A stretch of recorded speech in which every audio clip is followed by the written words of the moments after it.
We're doing it. Let's go. Let's go. Come on. Keep going. No, wrong way. Only green. We only want to see green. Betting on green. Let's go. I would love the approval of my parents, and this will be it. This will be the time that my parents are probably like, I'm proud of you, son. Let's go. This is going to be it. This is the push. I can feel it in my loins. This is it. This is for the title. This is for the back-to-back champ. We're going to do it. We're going to do it. No. No! How can we get that close and not go a little bit more? It was a point away on the NQ con. Are you kidding me? Let's go. Brother. There we go. Dude, legitimately, I am the best trader on this side of the Mississippi.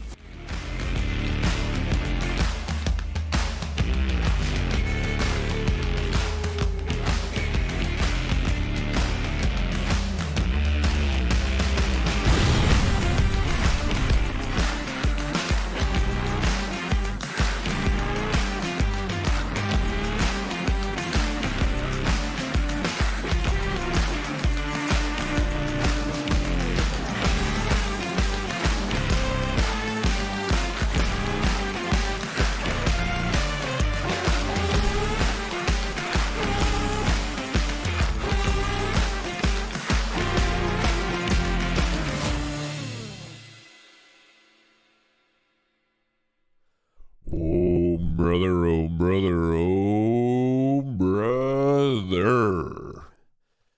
Good morning, and welcome back to an unplanned early episode of the Matt Kohrs Show. Today is a beautiful Tuesday, March the 26th, and I have my little paper cup here with well, it's not smoking hot anymore. It used to be very, very hot, but I only have about like a fourth of a cup left of my 1775 coffee. So I hope you got yours. If you want 10% off, pin to the top of chat. Use the code Matt. Follow that link. More on them in a second. But you're probably thinking to yourself as you're getting the crusties out of your eyes and you're thinking, dude, why are we starting early today? What in the world's going on? And there's a lot going on. So between the time we last spoke and right now, a lot's developed. So first of all, there's a very, very, very serious thing going on in Baltimore where a large cargo ship hit the Baltimore Bridge and took it down. We're going to get into it because it's it's literally a state of emergency type of an issue. Also, P. Diddy I can't tell if he's actually on the run or if Twitter's just making fun of him, but I guess the FBI raided his house and P. Diddy is donezo. So that guy, he's not having the best of days. And then also Huberman from the Huberman podcast. He's very popular on Spotify and really a lot of forms of social media. He's a neuroscientist. He talks a lot about people of whatever motivation, health, a lot of scientific things. He's apparently being canceled by, I believe, the New Yorker, I want to say. So there's all that going down. That all just happened basically between last night and this morning. And on top of that, in terms of the market and that type of stuff, we have the stock market pulling a hard U-turn going to the upside, looking very bullish. Then taking a look at the crypto market, not at new all-time highs, but almost there. And then obviously today, a little bit of a specialty on the stock market's newest ticker, DJT, which was the artist formerly known as DWAC, and that is the SPAC deal that True Social merged with that special purpose acquisition company, blah, blah, blah. But now Trump's stock is going to be officially live. And the timing of it is interesting because of all the craziness with his court cases yesterday, his fine being lowered or his bond being lowered from $454 million down to $175. And then the same day that happens, he gains billions of dollars in net worth because of the stock going public. So now, according to Bloomberg, he is one of the 500 most wealthy people on this entire planet. So that's all happening on the eve of Rumble, ticker symbol RUM's earnings. So we're starting a little bit early today because obviously there's quite a bit of craziness. But then on top of that, I need to head out a little bit early to get my butt on one of those metal tube birds in the sky to fly down to Florida to do Rumble's earnings tomorrow. So we have a crazy day. We have an absolute crazy day, a lot to get into.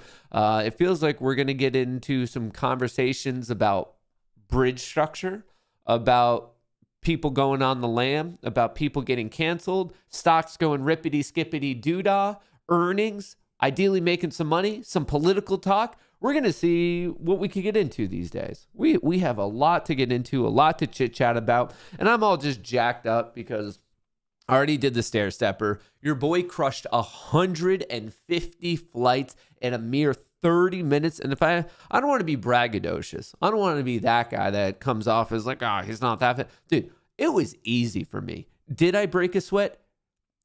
Physically, yes. Mentally, no, dude. I was cruising. And the whole time I was doing it, I didn't even think about it because I was watching Netflix's new 30 for 30 on the Fab Five. I guess back in the early 90s, Michigan, the college team Michigan, had 5 freshman players on their basketball team who were absurdly dominant. And don't spoil it for me because I still have like 20 minutes left, so I don't really know how the story ends. But I just never heard anything about this story. And I probably wouldn't because I'm not a Michigan fan by any means. But I am a fan of people with unnatural discipline, success, athleticism, drive, perseverance, grit, whatever you want to call it. So I find the story to be really fascinating. I wasn't really alive when this was going down, so maybe to my viewers who know more about college basketball or particular Michigan fans or are just older and paid attention to some of the major news in the early 90s, it's a really, really fascinating story. So for any of you who are looking for just a cool like documentary style breakdown on some collegiate basketball, I mean, it is the time of March Madness. It is pretty cool to check out. So worthwhile. I don't really want to necessarily be a guy who is supporting Michigan, but I must admit it's a pretty cool star. It's a pretty cool story. It really, really is. So it looks like Mr. Miles McCormick, Jalen Rose was a beast. It sounds like you know about him. Did any of them have a solid NBA career? Like, did Jalen Rose, who was it? Jawan, what was it? Edwards, Jawan Howard, Jawan something. But there was 5 of them, hence the Fab Five. Does anyone know which ones played professionally? Did Jalen Rose, did he crush it? Weber did? All of them did. Oh, all 5 actually went into did they aspire to the level of Hall of Fame? Did they not really have the best professional career? Just out of my own curiosity. I know we're jumping ahead a little bit to the end of the story, but it's cool that they all made it pro. I'm at the point they all did, so they really crushed it. Interesting. I'm at the point right now where I assume are going to lose to UNC because the one guy, the big guy, didn't know that they didn't have any timeouts left.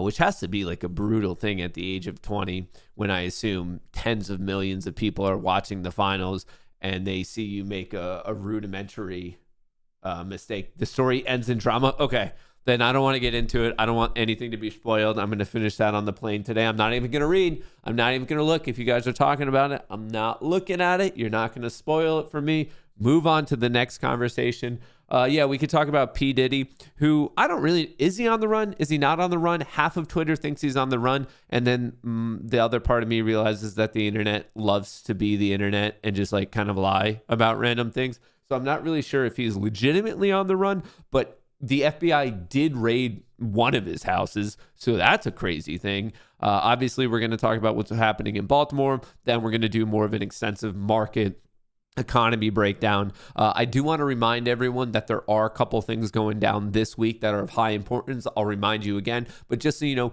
Thursday before the market opens, we're going to get the second revision of the Q4 GDP. So that's an important report, comes out before the market opens on Thursday. Then the market is closed on Friday in observation of Good Friday. And then also, just so you know, for those of you who are trading fixed income between today and tomorrow, there are 2 more important bond reports at 1 p.m. today, 1 p.m. tomorrow.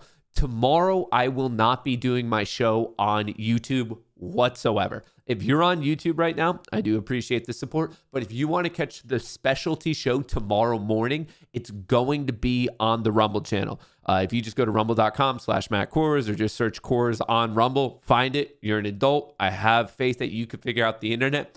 But the show tomorrow will be exclusively on Rumble in the morning. And then later in the day, we're doing a whole nother specialty stream. And that one, I have the honor, the privilege to be sitting down with the founder, CEO, and chairman of Rumble, Mr. Chris Pavlovski. And that's going to be going down right after their earnings report. So if you have any questions that you want me to ask him, I put up a kind of a poll thread type of a thing on Twitter. Feel free to respond to that.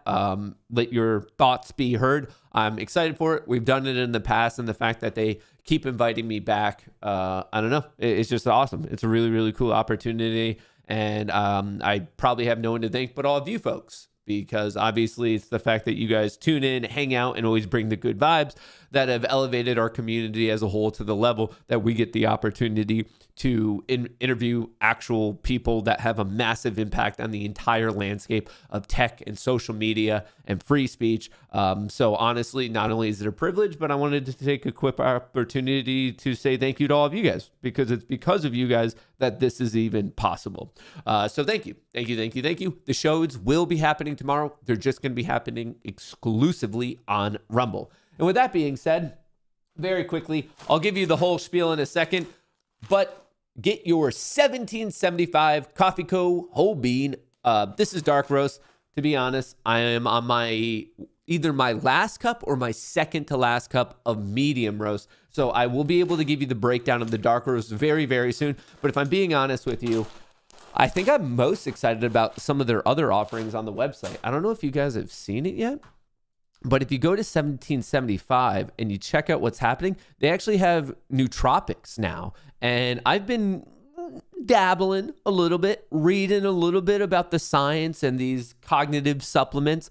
So I got myself one ordered. I haven't taken it yet. It's currently being shipped. So I'll give you the TLDR on that as well after I try a couple of those. I have to say, for the medium roast bag that I've been crushing, phenomenal. Love it. Makes sense. It's a whole like farm to cup type of a setup. They're sourcing their beans, premium beans from Bolivia. Then from Bolivia, they hop on a plane and then they get roasted in Florida. And then the company in Florida, that's where they're all getting shipped from. So Bolivia, Florida to a piping hot cup of your own coffee right there.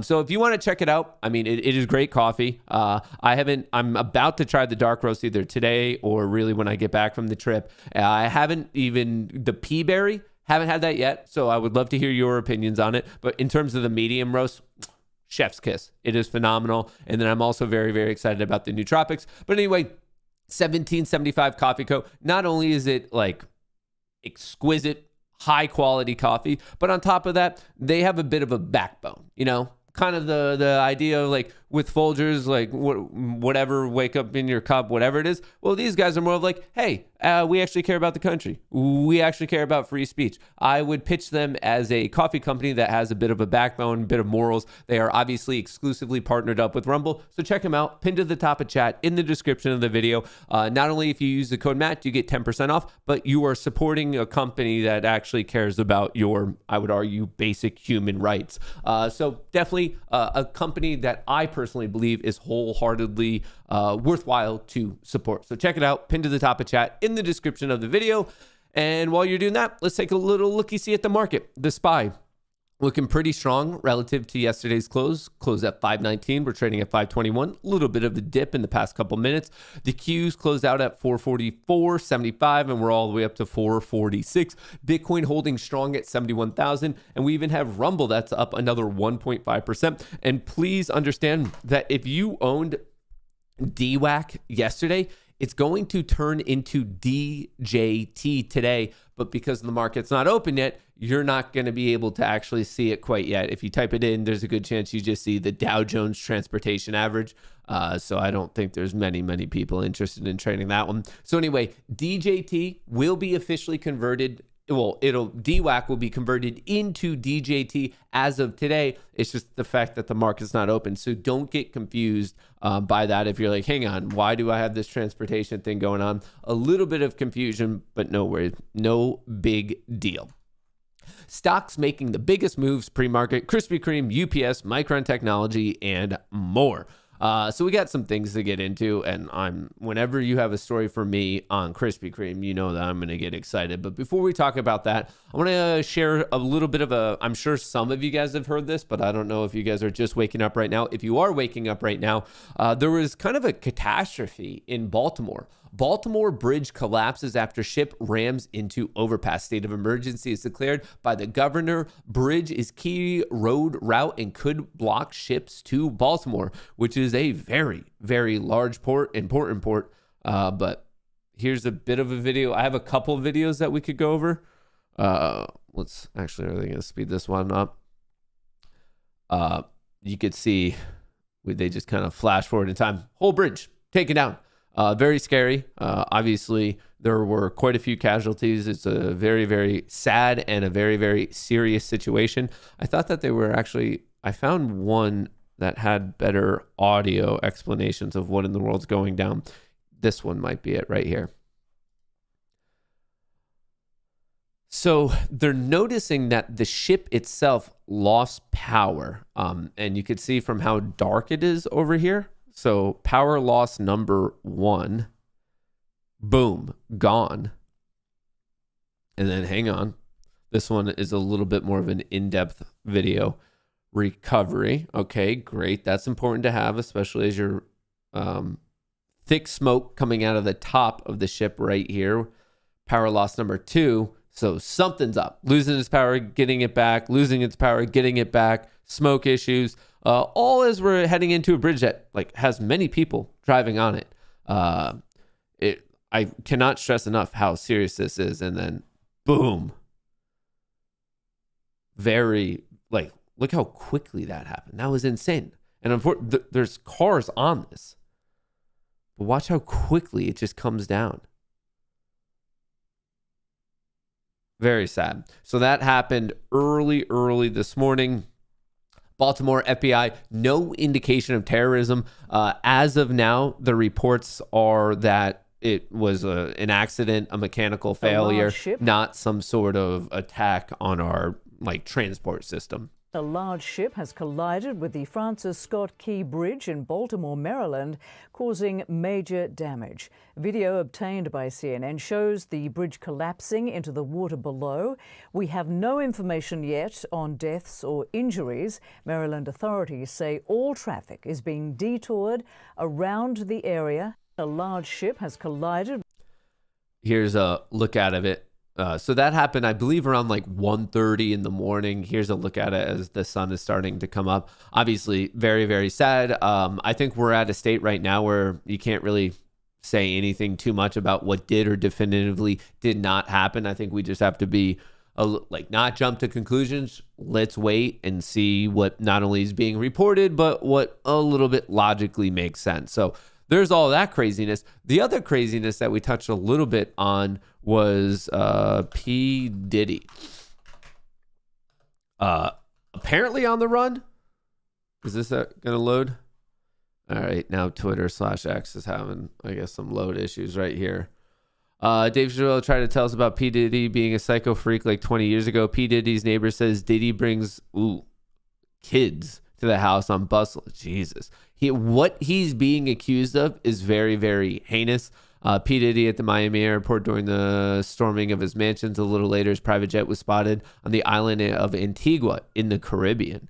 A lot of this is just Twitter, so I don't know what is and what isn't true. Reports are emerging that a private jet owned by Sean P. Diddy Combs has left the U.S., possibly headed to a country with no U.S. extradition agreements. Developing, DHS has conducted multiple raids on Combs' homes as part of a S-X trafficking probe. The plane trajectory seems to be headed towards Cape Verde. I saw some of this stuff had been actually community noted. That's why I'm a little bit hesitant.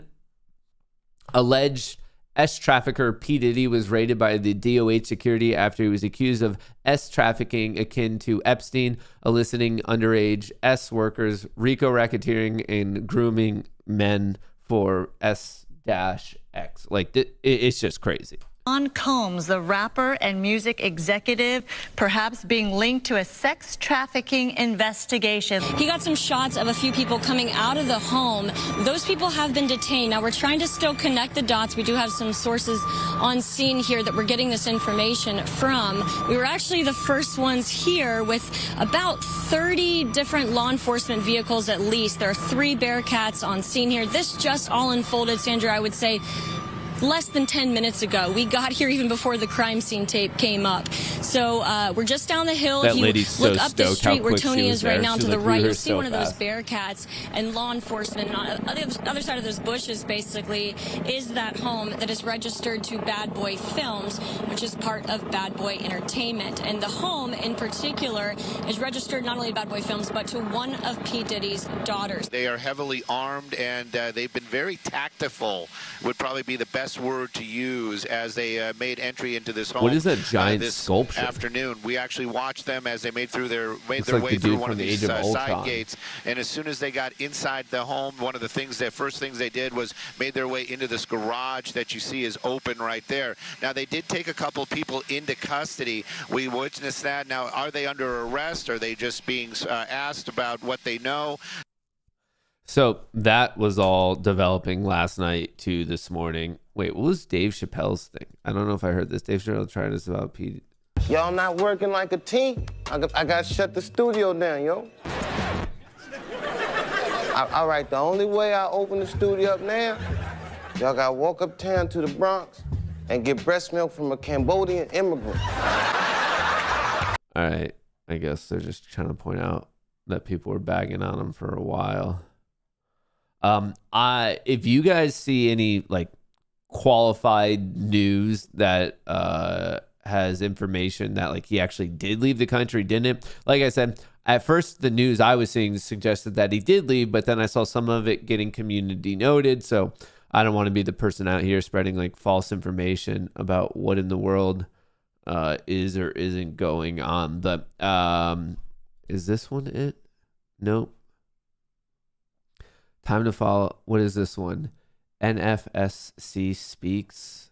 Do we have any more actual news? Well, I'm sure as the day progresses, we're going to get more information on that. So if you see any breaking news on that particular front, feel free to shout it out, and we could obviously go from there. China iPhone shipments fell about 33% in February. State data shows. What? Dude, Apple's going to be getting murked. Oh, dude, that is not good news. 33%. If Apple is just bad news after bad news after bad news. Wow, that is crazy. I guess we had some other slight news today that the WeWork guy, Adam Newman, is trying to buy back WeWork for about $500 million. I don't know. There's like a lot of little narratives and storylines developing today. So anyway, let's keep the ball rolling.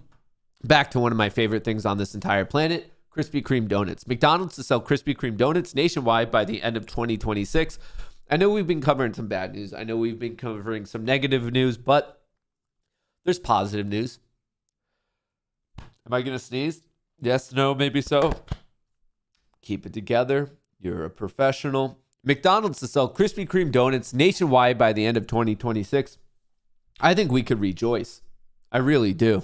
I know there's a lot of bad news, and it is not difficult on a daily basis to find some piece of horrific news, but I don't know if that's necessarily healthy. Once in a while, I think you need to switch it up and celebrate the good news, such as the fact that you can now more easily, accessibly get Krispy Kreme donuts into your mouth. McDonald's and Krispy Kreme are expanding their partnership to all the burger chain U.S. locations by the end of 26. McDonald's first started testing selling Krispy Kreme donuts in late 22. Krispy Kreme will more than double its distribution to reach McDonald's restaurants nationwide. Look at those. Oh, man. It makes me want to go get some. It really does. My question to you. In a singular sitting, like you're not really getting up, like it's not an obtuse amount of time, and you're not allowed to vomit or anything like that. How many original Krispy Kreme glazed donuts do you think you could eat? One sitting. No vomiting allowed or anything like that. No cheating. Like, don't try to be cute with it. Just like 4, dude. 4. What are you, a child? What are you, an infant? 4? Like, are you not even trying? You're like, yeah, my stomach would be 4. Like, what do you have? The stomach capacity of a newborn kitten? 2?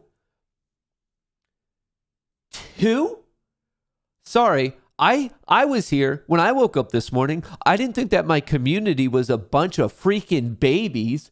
4 and 2. A lot of people, you could only eat 2. So like, gun to your head, you're like, nah, man, I just can't fit more. What? You guys are such babies. I legitimately think I might be over 30. I think I actually might be able to push 3 dozen Krispy Kreme donuts. They're overrated. You're overrated. I cannot believe how in a million years I would have never thought that you guys were such incredible babies in here. Look up the Krispy Kreme challenge. Krispy Kreme challenge.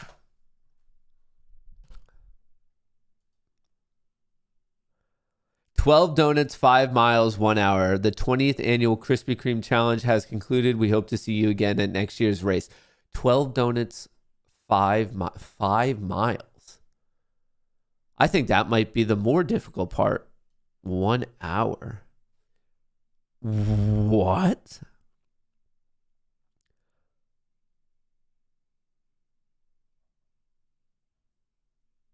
I could do this.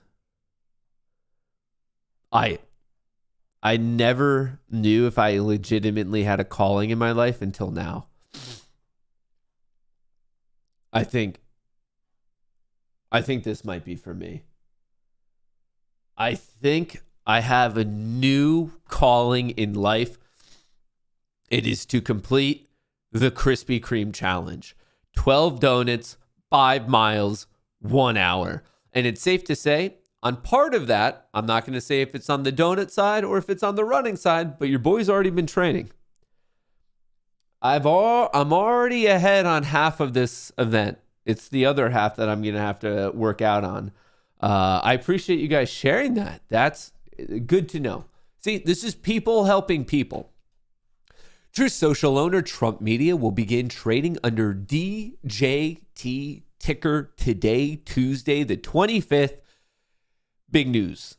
This is big news in terms of individual equities. This is probably the hottest news of the week thus far. So let me explain a couple technical things for you. DWAC, DWAC was a SPAC, a special purpose acquisition company, which is one of 3 popular viable ways to go to the public market. You could go through a SPAC deal, you could go through a direct listing, or you could go through an initial public offering. Circa 2020, SPACs were really popular. They were really being backed up by Chamath Palihapitiya. Didn't work out so well for him, but there are a couple recent ones that seem they have some sort of traction. Oddly enough, the most recent SPAC deal that has proven to be a success is actually Rumble. Anyway, fast forward to now, looks like we're seeing the whole DJT merger. And actually, CFVI was Rumble, Cantor Fitzgerald, it was their SPAC deal. And the difference here between a direct listing, IPO, and SPAC is literally a legal entity that is a pile of money. It is a pile of money, and it's just sitting there. And then they either buy all or part of an equity in a private company. And then through that ownership, that's how it's getting exposure to the public market. Like I said, the popularity of hitting the public market through SPAC deals, it ebbs and flows. There have been some success stories. There have been some clear failures. But right now, based on the absolute fervor for DWAC and now thus DJT, which the ticker symbol, upon the voting that the merger is good to go, it is updating from. So DWAC, if you own that or were short that or were playing options on it, as of today, it's going to be switching over to DJT in your account. Yes, the ticker symbols can change, and now it's Donald DJ. It's going to be his initials. That's where they came up with the DJT. Not to get confused with the Dow Jones transport average or whatever the hell that is. So anyway, this officially going to start trading today. We saw DWAC yesterday up, I believe, 35%. Feel free to correct me if I'm wrong, but I think yesterday alone it gained 35%, which means that Donald Trump, one of the main two people that might be the next free leader of the next leader of the free world, has now made billions of dollars off of it. So anyway, former President Donald Trump's newly merged social media company will begin trading under the stock ticker symbol DJT today, Tuesday. The company, which owns True Social app platform, basically his own version of Twitter/X, will be called Trump Media and Technology Group Corp and will trade on the NASDAQ market. TMTG is a result of a combination of Trump's company and the shell company Digital World Acquisition Corp. DWAC, that was the SPAC entity. Trump social media firm soars ahead of post-SPAC deal debut. Yes, it does. Let's look at the numbers. So this is how DWAC did going into today. They got rid of the performance. And for whatever reason, if you look it up on TradingView, DJT is not correct. But then if I looked it up on my other brokerages, such as Public, I already saw it. So I think maybe on TradingView, we just have to wait for 9:30. But basically, it's up in excess of 100% year to date. And it was up 35% yesterday alone. Obviously, there's quite a bit of an excitement for this one. And the one thing I wanted to share with you right here, the underlying business fundamentals will matter at some point. The stock can defy gravity for only so long. DJT is the mother of all meme stocks. Will it squeeze? Won't it squeeze? Your guess is as good as mine. But I don't need to be the person that explains to you that sometimes stocks can behave irrationally outside of the world of fundamental value for quite an extended period of time. If you have a devout troll-oriented group, which all of a sudden, if you look at that particular recipe and then you look at the ingredients of the people paying attention to the stock under the symbol DJT, it looks like we have quite a few of the ingredients that are necessary for something absolutely crazy. Now, I want to be completely transparent with you. I don't own it. I'm not long. I'm not short. I don't have calls. I don't have puts. I'm going to pay attention to it. I'm going to see if I can get in for a lower risk opportunity to see if I can make a nice reward. I don't know anything about the fundamentals. It's something I'm going to have to look into, but it is clearly worth a spot on your watch list just because the volatility we're most likely going to see is going to be crazy. And you never know if that's going to be a good money making opportunity for you. So something to pay attention to. But as of today, it will be trading under the symbol DJT. Biden campaign's latest broadside, a feeble Trump is lying about having money. This is awkward. So this came out just yesterday. The campaign of President Joe Biden called Donald Trump feeble and weak and desperate, both as a man and a candidate for president. The salvo came after a judge set on April 15th, the date for Trump's criminal hush money trial, and after an appeals court cut his civil fraud bond to $175 million after $454 million. This all went down yesterday. Right now, there's two major things, at least in the state of New York, that he's dealing with in a legal sense. So he has the whole hush money with Stormy Daniels, and then he also has the Letitia James, overvaluing of assets to get a loan. Trump spent the afternoon, quote unquote, lying about having money he definitely doesn't have, Biden campaign spokesman James Singer said in a statement. Now, whether you like Trump or if you don't like Trump, sometimes you have to set your emotions aside and just own up to fact. For example, you might like the sun, you might not like the sun, but it's still hot. Sometimes there is a sense of reality, not this is my truth. I'm saying sometimes there is an objective truth. So for them to say that he doesn't have money, especially on this new SPAC deal, that is quantifiably wrong. Trump's net worth hit $6.5 billion, making him one of the world's 500 richest people. This is being reported by Bloomberg, which doesn't particularly like Trump. You can still go on with your life, either liking him or disliking him, but at a certain point, you have to admit fact. You have to agree to factual information. Former president joins Bloomberg's list of 500 richest people. Trump media merger adds billions of dollars to a paper fortune. So even if he had no money going into this, he is now a billionaire. I don't know his money beforehand, but with this is a publicly reporting company. They have to deal with the SEC. You can see its market cap and you can see his equity ownership. It doesn't take rocket science. It doesn't take advanced Calc 3 to understand that he is, yes, a billionaire. Joining us now is Eric Larson, Bloomberg legal reporter. I saw him. He literally ran from his desk. So don't mind if he's a little out of breath. Were we expecting a reduced bond here?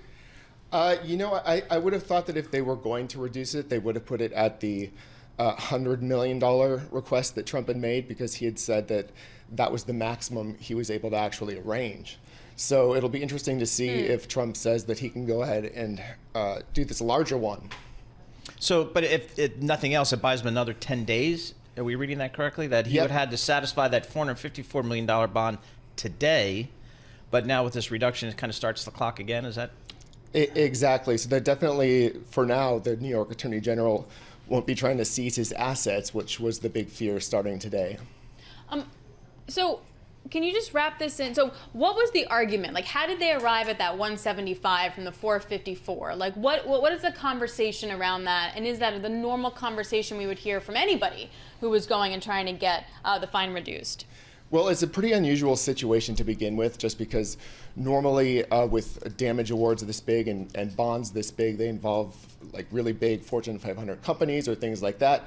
And as Trump's lawyers argued, for a privately held company, the Trump organization is huge, but not as massive as some big corporations, that it was just really difficult for them to arrange a bond of this size. So it's all kind of novel. It's an unusual situation all around.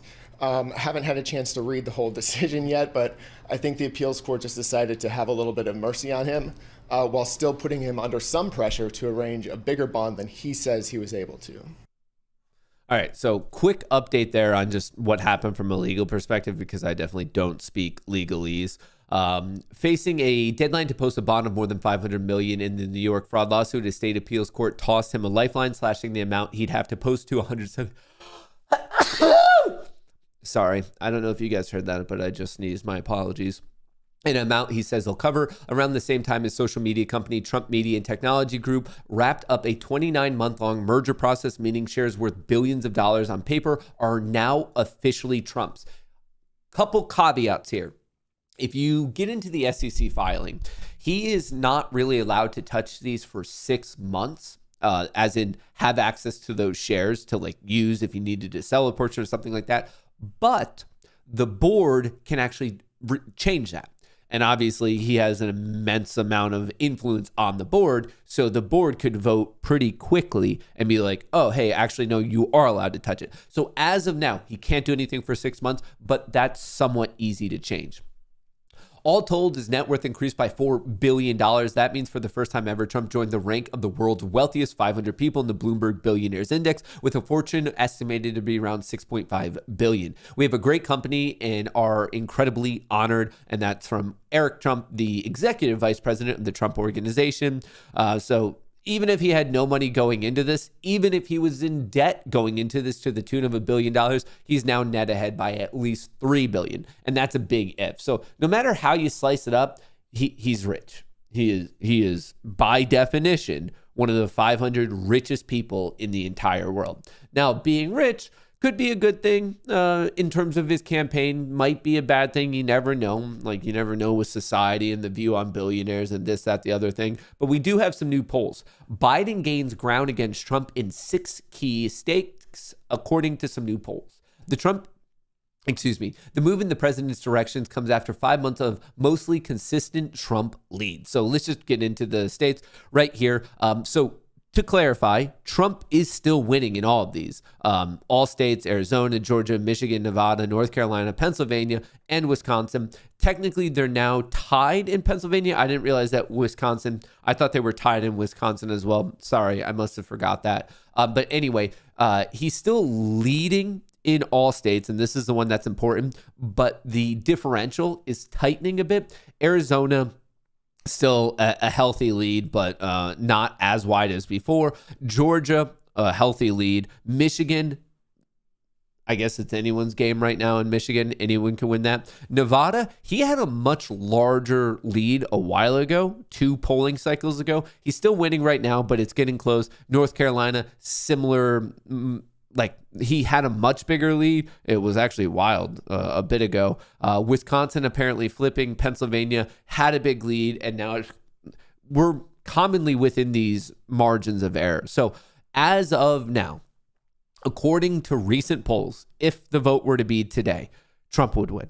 According to these polls. And remember, I don't run the polls. I don't invent the polls. I'm not the one counting the beans on the polls. That's not me. Not me. But according to these polls, Trump would win. Now, the direction is, okay, he's kind of going down a little bit in popularity while Biden's picking up. Trump is still leading overall, but obviously there's a lot that can happen between now and when we all cast our votes in November, which is your friendly reminder to vote. Folks, if you haven't already, sign up to vote. Everyone should vote. I don't even care who you vote for. I just think you should vote, and I would like it even more if you become informed about a little bit of stuff before you cast your vote. So don't forget to sign up and vote for whoever you think will make sure we don't completely blow up this country.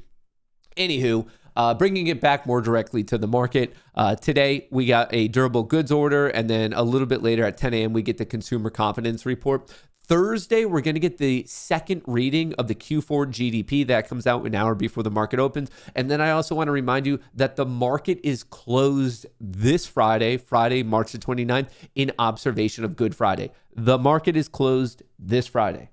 This Friday, no market. So if you think you're swinging options all week, you're not swinging them all week because the market is closed on Friday. Want to quickly remind you about all the earnings, what isn't happening. Whatever happened to GameStop? They just had their earnings. Is it up? Is it down? It is up a little bit. It's up by 1%, I suppose. So there's excitement on GameStop yesterday, but I guess not that much excitement after they actually reported their earnings. Anyway, Carnival reported this morning, and no. Today is Tuesday. Sorry, my confusion. It reports after the market. I thought today was Tuesday, or I don't know what day I thought it was. My apologies. They report after the market closes today with respect to GameStop, ticker symbol GME. Good day yesterday. Sorry, I got confused on what day of the week it is. They report after the market closes today. And if you're still swinging that GME, I hope it goes well for you. Obviously, tomorrow before the market opens, Carnival, and then after the market closes tomorrow, I am going to be there with Rumble, so I hope you guys tune in. That will be exclusively on the Rumble channel, rumble.com/Matt Kohrs. Check that out. Special opportunity to chit-chat with the founder, CEO, and chairman of Rumble, Mr. Chris Pavlovski. Should be an exciting one. Thursday before the market opens, Walgreens, and then nothing happening whatsoever on Friday. If you missed it, this is why you should be in the Discord. MattKohrs.locals.com. Locals is the membership management. It's how you get connected to the Discord. The first month is 100% free. If you apply the code GOONIE, GOONIE, will get you into the Discord first month, 100% free. And within that month, I believe I'll be able to prove it to you that you want to be a member of the Discord for the remainder of your life. And even if you don't like me, and hey, I don't blame you, I don't like me most of the days, just from a pure financial math standpoint, the entire year is 500. Yesterday alone, my called out real-time trade made $560. Right here, I'll show it to you. At 10:12 in the morning, I don't want to do this Monday morning quarterbacking bullshit. At 10:12, I called it out with my trading signal Piper. SPY, put credit spread, Q, put credit spread, 10:12 in the morning, 3 out of 5 confidence in the bullish direction. They both ended up hitting. So if you took that trade in the minimum sizing, which you would only need 178, you made $22. Obviously, you could scale it up for every $178 you have in your account by another 22 each time. I decided to use this signal right here, 10:12, 10:13 in the morning, a minute after it fired, 2 minutes after it fired. I sold SPX, S&P 500, put credit spreads. I sold at 90, bought it back at 10. That's an 89% return. I made 560 before fees, and then it was 530 after fees. So in one day, that itself would have paid for the entire year.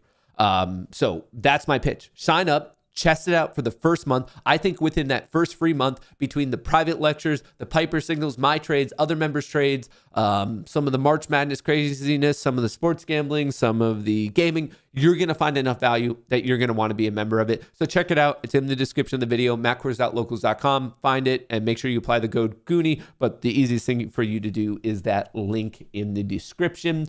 And then on top of it, you're also going to get a free newsletter where I break down the week, all the upcoming major macroeconomic events, such as the fact that the market is closed once again this Friday, March 29th, all the earnings, and let's go over seasonality. Today, Tuesday, March 26th, this day historically, over the past 25 years, based on the S&P 500 futures market, has greatly favored the bulls. Over the past 2.5 decades, the bulls have won this individual day 64% of the time, basically every 2 out of 3, which is clearly some sort of statistical edge because most of the time the market favors the bulls 54% of the time. That's the normal distribution on any given day, slight favoring to the bulls. So the fact that we're getting an extra 10% edge. The profit factor is 2.81. So for every dollar spent in the bullish direction, it's returned $2.83. So net ahead, that's pretty awesome. Obviously, the bias is bullish. And this is the equity curve that would be hypothetically created if you bought at open, sold at close on this individual day over the past 25 years. Obviously, up,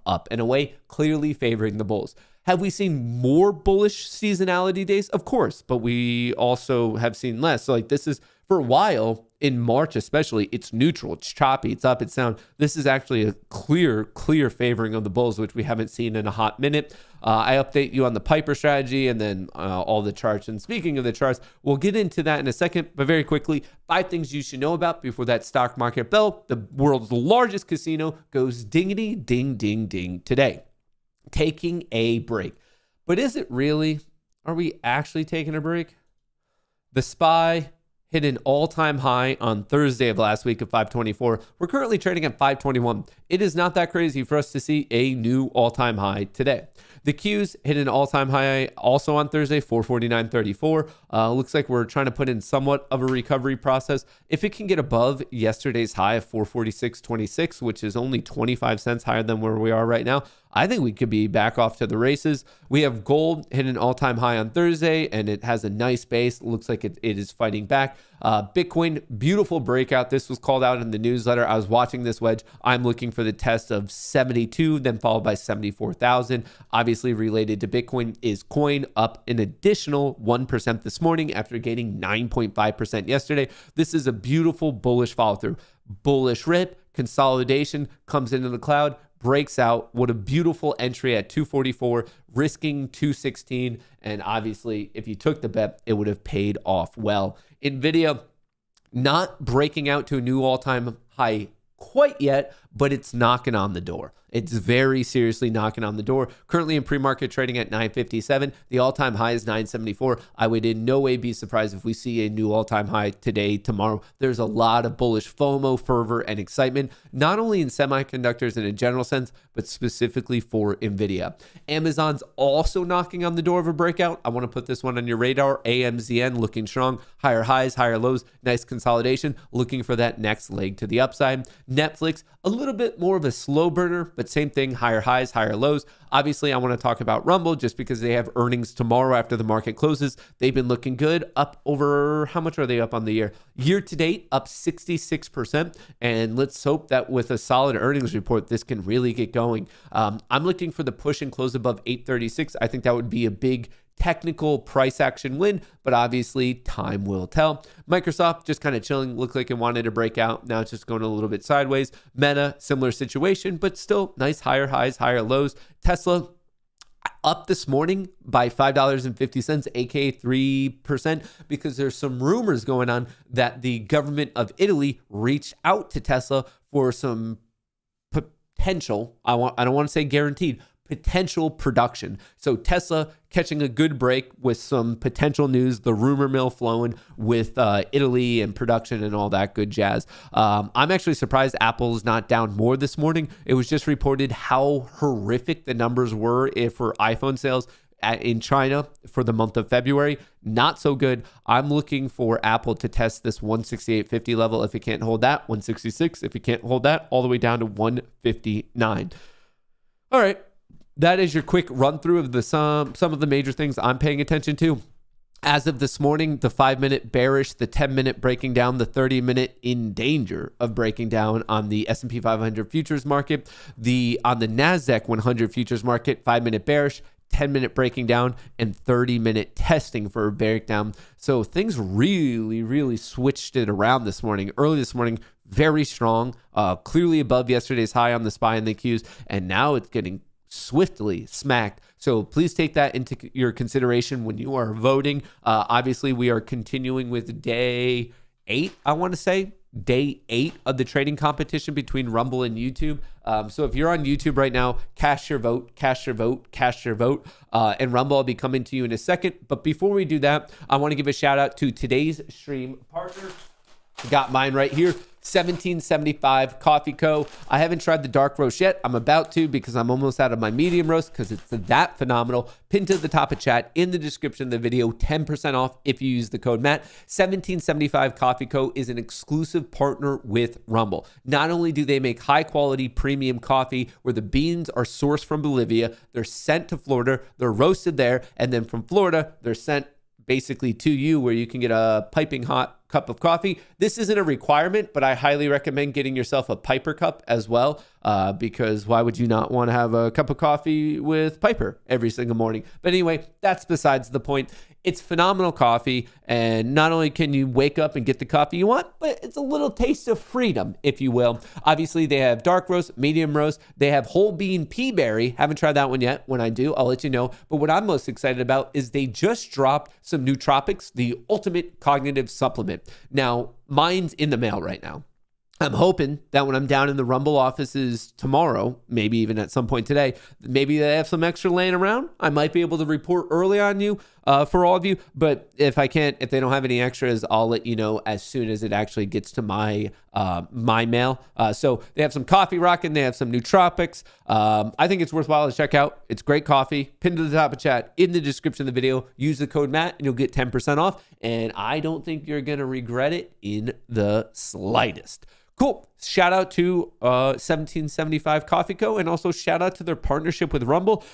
Maybe we're going to get some updates on it with the earnings. That'd be kind of cool just to see what they have to say, not have to say. I mean, it's relatively a new partnership, so maybe they're waiting for a couple quarters to get the actual metrics in, but obviously time will tell. I don't know. Whoa.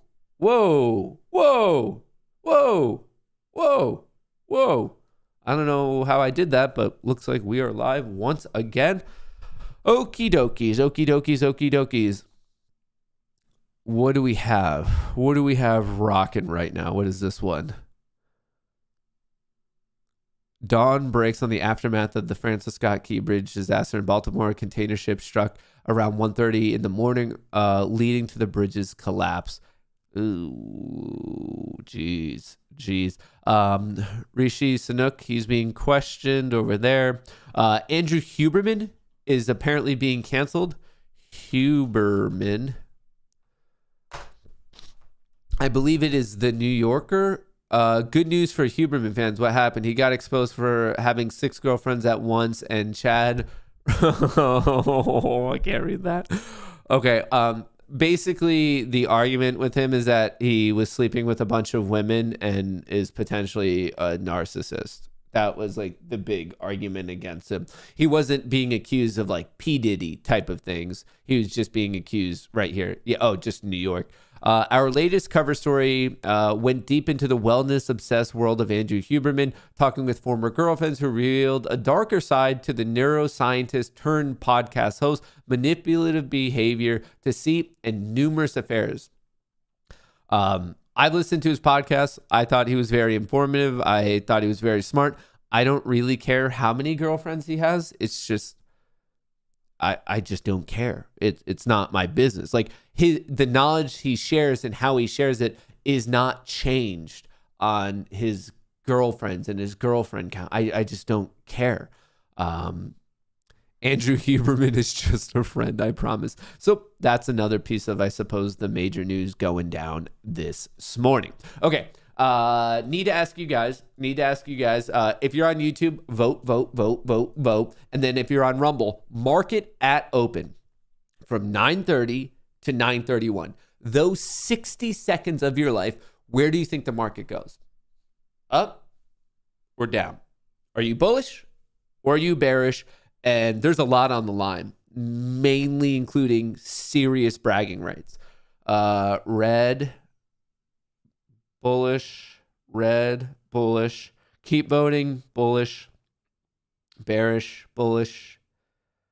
Keep voting, keep voting, keep voting. We got to get some sort of majority. Bullish, bearish, uh-oh. Red, red, red. Lemon curd 0. You were the tipping vote to go red. Lemon curd 0. It was 5 versus 5. We needed a majority. And then you came in saying redity, red, red. That's crazy. But it doesn't stop there. As always, we have to consult with the Wheel of Destiny. So Rumble, you just voted red. The first 6 out of 11 of you said redity, red, red, red. Let's see if the wheel agrees. If it lands on red, your vote will be reversed. If it lands on black, we will go with your vote. Just yesterday, you guys on both Rumble and YouTube almost messed everything up. And luckily, the wheel reversed your votes so you didn't blow your account out. So maybe a little bit of respect for the Wheel of Destiny. But this first roll is for Rumble. You guys voted red. Let's see if the vote sticks. And we are sticking with it. It landed on black. We are sticking with the vote. And then the other one is right here with YouTube, where you guys were not only bullish, you were absurdly bullish. 75% of you said bullish. So YouTube coming in bullish. Let's see if we're sticking with that. This one is for YouTube. And we are sticking with it. Whoa. Whoa there, brother. Looks like we have a little bit of a disagreement. Not everything is so harmonious. All right, so YouTube, I'm clicking bullish right here. YouTube bullish. Left side of your screen, this is YouTube's chart. This is YouTube's account 138. And then we have Rumble right here, clicking bearish. As a very, very quick review of what's happening, we are dealing with accounts 138 and 139. So 138 right here, YouTube is up $107.54, while you have Rumble's account 139, which is up $235.60. Now, just last week, you guys were both up around $700, $800. And then you both got it horribly wrong and the wheel had to save you and you almost blew out. It was a big, big issue.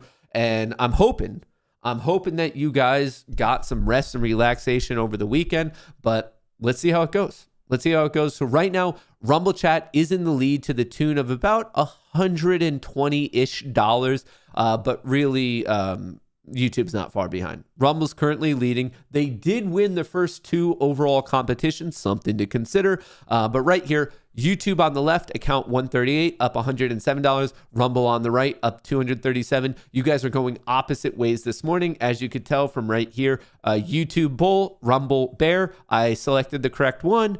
And other than that, you can see that I got real degenerate.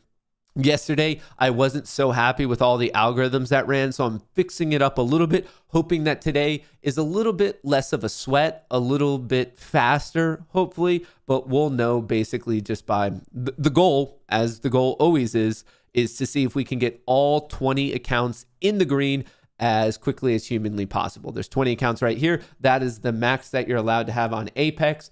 For any of you who want to trade with someone else's money, Apex is my favorite place to do it. You pass a test. Once you pass the test, they'll fund your account. And then if you trade well on the funded account, it becomes a PA account. And if you trade well enough, you could take money out. I myself from Apex have requested out $32,000. So for those of you where you see a bunch of like bitchy, whiny, cry people, they're like, oh, you can't do it. It's too hard. No, you can. You just have to know what you're doing. I'm by no means saying it's easy. I'm saying it's time to like buckle up, buttercup, and realize that not all aspects of life are easy. And sometimes you have to work for it. And if you can work for it, you can get money. I myself have taken out $32,000 from Apex. So yes, it is possible. So don't let those naysayers tell you what's up. For those of you who are interested in it, it is right here.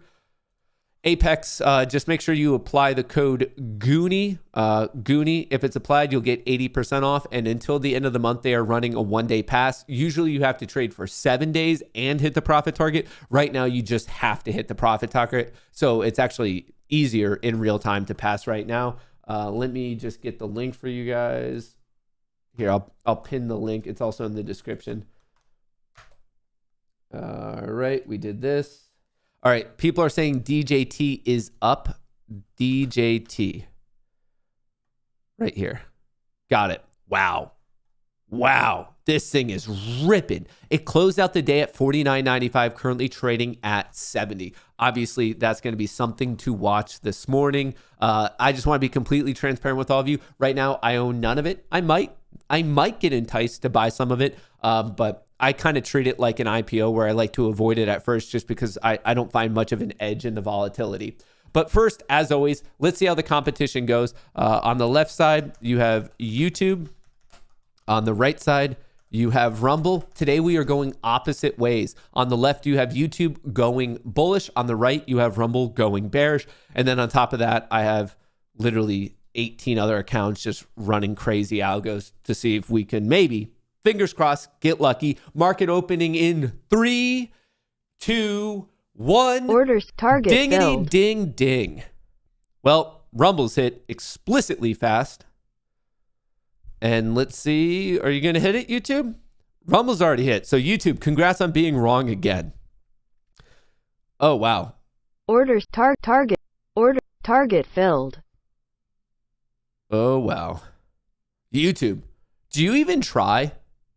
Like, my question for the YouTube chat is, do you even care? Or do you like to get this embarrassed by Rumble, trading competition after trading competition after trading competition? You haven't blown it out yet, but you're getting very, very close. You guys are just so bad at this. Like, so incredibly bad. Like, what did you see in pre-market trading that you're like, yeah, I think I'm going to go bullish on this? Like, what did you possibly see? You guys are blowing my mind. Absolutely blowing my mind. Yep, 100% wrong. Rumble hit theirs within the first second of the market opening, and I'm not mad. I'm just disappointed. You know, I'm not mad, just disappointed. Oh, brother, where are we at? Well, what's trading right now? It looks like we have a couple accounts still going. Where is right here? Congrats. Target filled. Is the market going to save you? You almost got saved. You got out of a portion of your position. The one I have highlighted right now, 138, is YouTube's. Rumble's is already locked in 135. This is YouTube. You should be embarrassed. Like, without a doubt, you should be incredibly embarrassed. Order filled. And somehow you made it. Against all freaking odds, you guys somehow made money on the day. Blowing my mind. Blowing my mind. All right. So anyway, both accounts locked in 135, but two very, very, very different stories. Wildly different stories. Rumble hit it within portions of a second, while YouTube was acting like a geriatric grandma. Anyway, all right. I have accounts still trading, so we're going to come back and check that out in a second. But in the meantime, let's see the craziness. Did it already get halted? A circuit breaker halt on DJT. Now, before everyone freaks out, that's manipulation. It's not. It's not. They're stupid rules, but it's a circuit breaker halt. It doesn't favor the bulls or the bears. It just is basically saying, hey, it moved too big of a percentage in too quick of a time, so it halts it. The halt lasts, it depends on what type of halt. There's many types of halt. This is referred to as a circuit breaker halt. There's actually multiple types of circuit breaker halt. But anyway, it doesn't disproportionately impact the bulls. It doesn't disproportionately impact the bears. It impacts everyone equally. You could think that the rule is stupid and we shouldn't have halts at all. And honestly, I kind of agree with you on that. But to think that it just hurts the bulls or if it just hurts the bears, that's actually completely inaccurate. It is literally, you move too big of a percentage in too quick of a time and it gets halted. It would happen in the up direction. It would also happen in the down direction. It doesn't just happen exclusively in one direction. It's referred to as a T3 circuit breaker halt. We've seen it before a million times. We're going to see it again a million times. It happens. It happens. It happens. It happens. Don't freak out. It'll start trading again in a couple minutes, and there's no rules that it has to go up or it has to go down. If anything, I dislike the rules because the whole point of a circuit breaker halt is to stomp out the volatility. Order submitted. The issue is it doesn't. Target filled. The issue is that many people have alerts on, I guess, whatever their trading software is. And as soon as there's any circuit breaker halt, they get an alert that says, hey, this stock just halted. So inherently it gets more people to look at it that weren't looking at it previously, which most of the time increases the volatility even more because now you have a lot more additional traders. So obviously something to consider, nothing to freak out about, but I just think the rule's dumb because I think the rule itself ends up making it worse. So the point is to calm volatility down, and I think it just makes the volatility worse. What are we doing? We're trading some accounts, other accounts not looking so hot. Some are looking okay, other ones not so bueno. Order submitted. Hello?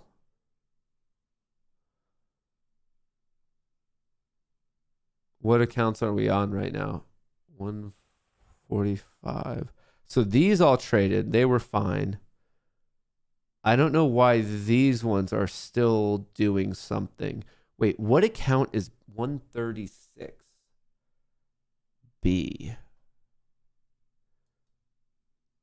Interesting. Time will tell. I'll have to look into it. Some of these accounts are live, other ones aren't. DJT is currently halted. It will unhalt it halted at 32, so it'll start trading again at 37. Minute 37. 37.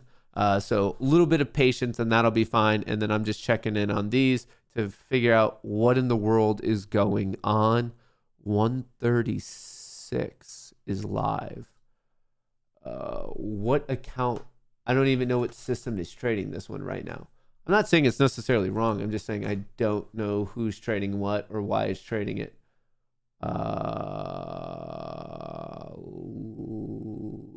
Whoa. That's not so bueno. We got some red. We got some green. I don't know what's happening, but it's just, I suppose it is what it is. It is what it is. All right. Let's see. Bitcoin taking a little bit of a hit right now. DJT, it is halted and it will remain halted for another minute. It is halted, will remain halted. The Qs were at yesterday's high and then just popped a little bit. Same thing with the SPY. So the SPY very quickly at market open got its downside gap fill. We opened up above it. These downside gap fills are relatively easy to play. So hopefully you made your money on it. I can't find anything but Dow Jones Transportation on E-Trade. DWAC won't load anymore because, as I've already explained a million times, DWAC is no longer the ticker symbol. It would be really weird if you could find DWAC because DWAC is not the thing. As it's been widely reported that it is DJT. If you search Digital World Acquisition, you might be able to see it come up. But anyway, it is trading once again, unhalted. We got some live trades coming through, and I would not be surprised if it ends up halting again because, as I previously explained, a lot of the times this volatility just makes it even more volatility. Matt, what is a good profit target for a call credit spread? I don't think that's the right question. Like, there's no generically perfect answer. It depends on the credit spread trading strategy. It's not like I could come up with a certain magnitude or percentage that would be right for everything because that's literally just not how it works at all. And that would be like not even credit spreads. You could say that for trading options in a general sense, futures, crypto. It depends on your strategy. You come up with a strategy that has positive expected EV and then you just stick to whatever the strategy is. I bet there's trading strategies out there where you take 10% of the credit spread, and then I bet there's other ones where you only take 100%, and I bet they could both simultaneously be profitable. So I don't think there's actually a realistic mathematical answer, an appropriate mathematical answer to that question. And I am wondering what is happening here. Well, that never broke in my favor. That one again? Really? Interessante. This is the second time that I've kind of noticed a bit of weakness in this one strategy that I think I'm obviously going to have to improve by the time I come back on, Thursday. Maybe I'll still get lucky today. For me to get lucky today, I think I need the Qs to hit 445.80. Still babying a couple positions over here. I think, unfortunately, I got myself into an awkward position where I think some of these are going the opposite way. I think half the red ones are bullish and half the red ones are bearish right now. And unfortunately, that's just a lot of red. So not the most bueno of situations. Anyway, DJT, ever since unhalting, a little bit flat, hanging out at $70, currently up 42%. Crazy gain. Absolutely crazy gain. Let's very quickly, while we're waiting for things to open, check in on the options markets to see what's going on here. All right, cool. Flat. No clear decision. There was a flow alert here at 9:33, kind of early in the day, but we'll wait and check this out. The white line is associated with the axis over here on the left. That is the price of the S&P 500. And then the teal and the purple line are the delta notional values. For the teal line is the 0 DTE options. And then the purple line is all options kind of put together. Obviously on the right, this axis is the delta notional. I find this to be one of the most helpful tools in the entire world of trading options. I truly, truly do. What is the short interest on rum? Let's look it up. It's going to be around 18%. It's been slowly but surely going up, but let's check on it for today. Well, technically as of market close yesterday. So the value for Rumble, ticker symbol RUM, is 18.36% short interest, cost to borrow of 43, and a utilization of 96. So has been kind of drifting up, but kind of also holding constant ever since, I don't know, roughly the end of January, maybe a little bit into February. The numbers, they're holding at a high magnitude, but they're not trending up or down. They're just kind of going sideways, at least as of now. I would by no means be surprised if we see dramatic changes to that after the earnings. DJT maybe picking up a little bit. Is DJT loaded into this? Probably not. It is already. Okay. Is there any information on this? Not yet. It's probably going to take a full day because it just got onto the ticker symbol. Is there any live updates? I guess. The cost to borrow, extraordinarily high. Not many have been borrowed, but the minimal that have been borrowed, it was at a very high cost. But it might take a full day of trading to properly update this back end system. So I'll be able to tell you more on that one tomorrow. Tomorrow. I love you. Tomorrow. Tesla's running. Tesla had some good news. Some good rumors, I should say, related to Italy and them, I guess the government of Italy reaching out to Tesla for some potential vehicle production. So Tesla finally getting a little bit of a reprieve after being severely beaten down for weeks, if not months. If you want to do trading with someone else's money, I highly recommend checking out Apex, pinned to the top of chat. In the description of the video, you only have a day left. 1 day left. I won't be able to remind you about it tomorrow because I'm doing those specialty streams. So I'm reminding you about it now. If you want 80% off and only a 1 day to pass possibility, use the code Goonie, pinned to the top of chat in the description of the video. This is Apex Trader Funding, ATF.com. It's very quickly becoming one of my favorite ways to make money in the market just because it's so low risk. check it out. Pinned to the top of chat in the description of the video. And hopefully on my own trades here soon, I'll be able to have something to brag about. What are we at? 136. Yeah, I need the Qs to fall. This is my current position. It literally shorted the bottom of the day. So that was, as they would say in the biz, less than ideal. So that one's costing me a bit of money. So I made money on these other ones, but today, just a brutal start, a truly brutal start, and not the biggest fan.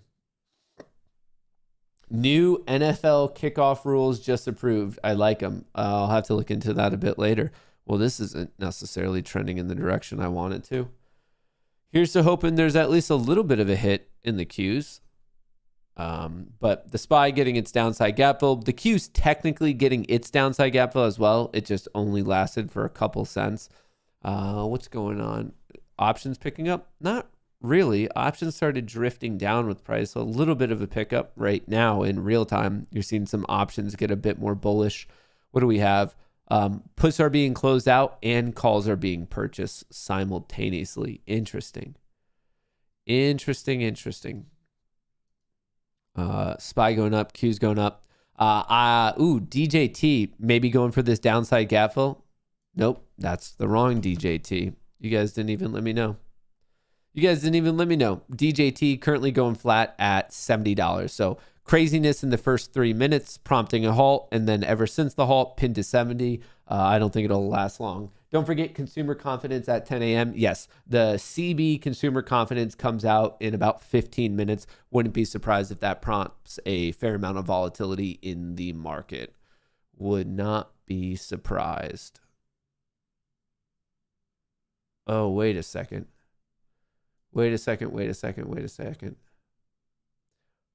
I have 2 accounts that are good to pass, but if this trade goes south, they'll get blown out, which means I could lose actually $4K from the payout request. Locked in. These 2 right here, 36 and 33, I've traded enough days and they had enough money, and now it looks like they might be faced with a bad beat. Oh, should I manually intervene? Should I just get the hell out? Or do I risk it for the biscuit? Do I just risk it for the biscuit? Are the Qs going to go up or going to go down? I didn't think about that. Maybe I shouldn't have been trading those accounts. Or do I wait for 10? Do I pray that the consumer confidence goes my way? Or do we think this is going to be a double top? Oh, if I close it,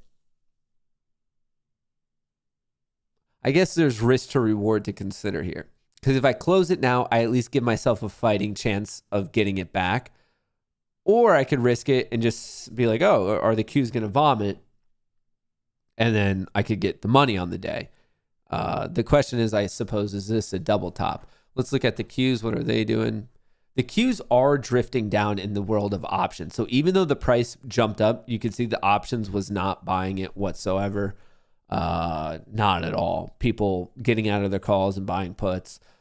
It's a high risk thing right now, just because consumer confidence coming out, and who knows, that the initial market reaction might favor me, might go against me. You just never really know. Man, that was just an unfortunate move. An unfortunate move in the market for me. I'm down a lot of points right now.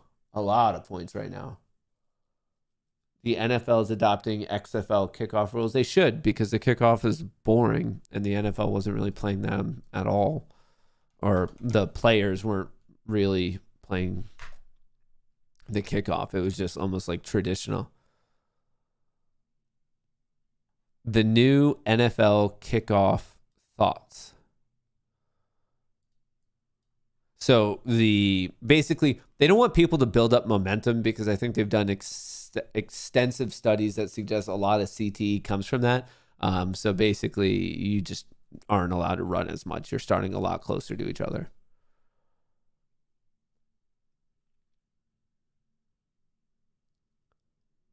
I don't know. I think it could be kind of cool. It's not like it could get much worse. I mean, most people, they were just kicking it out of bounds. DJT up 32% shortly after the opening bell. We already talked about McDonald's and Krispy Kreme donuts. Okie dokies. The Qs are just going flat. I'd prefer that they go down just to hit my position. And then after that, I don't really necessarily care. I just want to get my fill. Tesla having a good day. There is some news, some rumor mill stuff is flying with Tesla and Elon and Italy and car production. DJT is getting a pump. Just pumped $7 literally out of nowhere. Out of nowhere. That's crazy. How are these accounts looking? Let me double.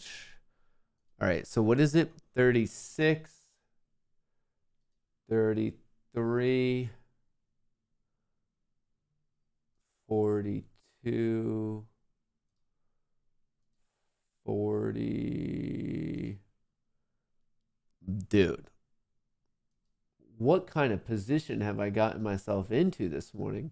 150, 148, 149, 153. All right, so most of mine are short, but I do have two that are long. So I don't think I'm going to be able to get out of this one unscathed. I suppose I'd prefer that it goes down just because I have more that are short, and I'd rather lose less accounts than more accounts in this debacle. But time will tell. Time will tell. It's going to be what it's going to be. Whatever the market gods decide is what the market gods decide. Whatever the market gods want to happen is what will happen. Tesla doing its thing. DJT hitting a new intraday high, just barely taking out the intraday high of 78.80, hits 79.38. You could just feel that this thing is a pressure cooker right now. The SPY, the Qs don't really know what to do. If I had to throw out my best guess, I would say they're probably waiting for that consumer confidence report that comes out in about 9 minutes. Wouldn't be surprised. GameStop squeeze, I doubt it. It's hard to capture lightning in a bottle twice. I don't really get the world's obsession with like thinking that things will squeeze again. Statistically, it makes more sense that something else would squeeze. But hey, maybe. DJT ex-dividend date tomorrow. That's probably because of the conversion. If I had to guess, I'd have to read the specifics about the ex-dividend date, but that might just be a natural process of the conversion from DWAC to DJT and nothing actually special. How are these going? Dude, I am getting destroyed right now. I guess it's just because we're not getting the nice moves on the Qs. Tesla picking up. DJT smacked pretty hard at this double top at 78.80. Rum looking good. How's rum looking right now? Rum very quickly getting up to $8. Similar vibe today, but rum up 6%. Maybe a little bit of pre-earnings excitement. Don't forget that Rumble reports earnings after the market closes tomorrow. Matt, I still want my interview when AMC is over 100. Well, that's literally never going to happen. Wait, Robert, are you being a troll or do you like actually think that that's possible? Because if you think AMC going over 100 is possible, dude, I have a bridge to sell you. That is. It's kind of weird to see how uninformed people are. Robert, would you consider yourself to be a smart person? Or no? Too soon. Oh, I forgot about that. That is a bit awkward. Yeah, no, that one. Oops, a little too soon on that. Maybe the adage wasn't the best one.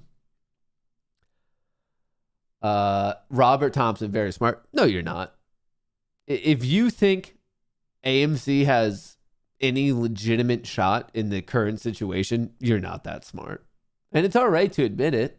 I mean, technically, based on just arbitrary genetics, half of people are dumb. They're below average. That's math, man. And it feels like you might have not really hit the genetic lottery if you think we shall see. We're not going to see.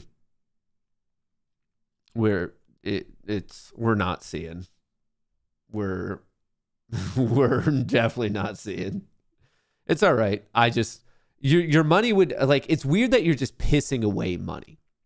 It would you have a better shot of making money at a casino, which is crazy because we already know the odds are stacked against you at a legitimate casino. Your money would clearly be better off given to family members, given to charity, given to a local food bank. But no, instead, you're giving it to Adam Aaron? Like, to already just like a millionaire? You're just like, yeah, no, here, you can burn my money. Oh, by the way, the popcorn is just alone as $1 billion business. Yeah, then why isn't the stock higher? For all your reasoning of like, oh, the popcorn's so good, the Taylor Swift deal is so good, the wine, the chocolate, blah, blah, blah. If true, what do you think you understand that the rest of the world doesn't? So not only do you think you're of normal intellect, you actually think you're smarter than Wall Street and you've picked up on something that no one else gets whatsoever. I mean, I hope you're trolling me. I pray you're trolling me. And then if you're not trolling me, if you truly believe this, I pray you have no offspring.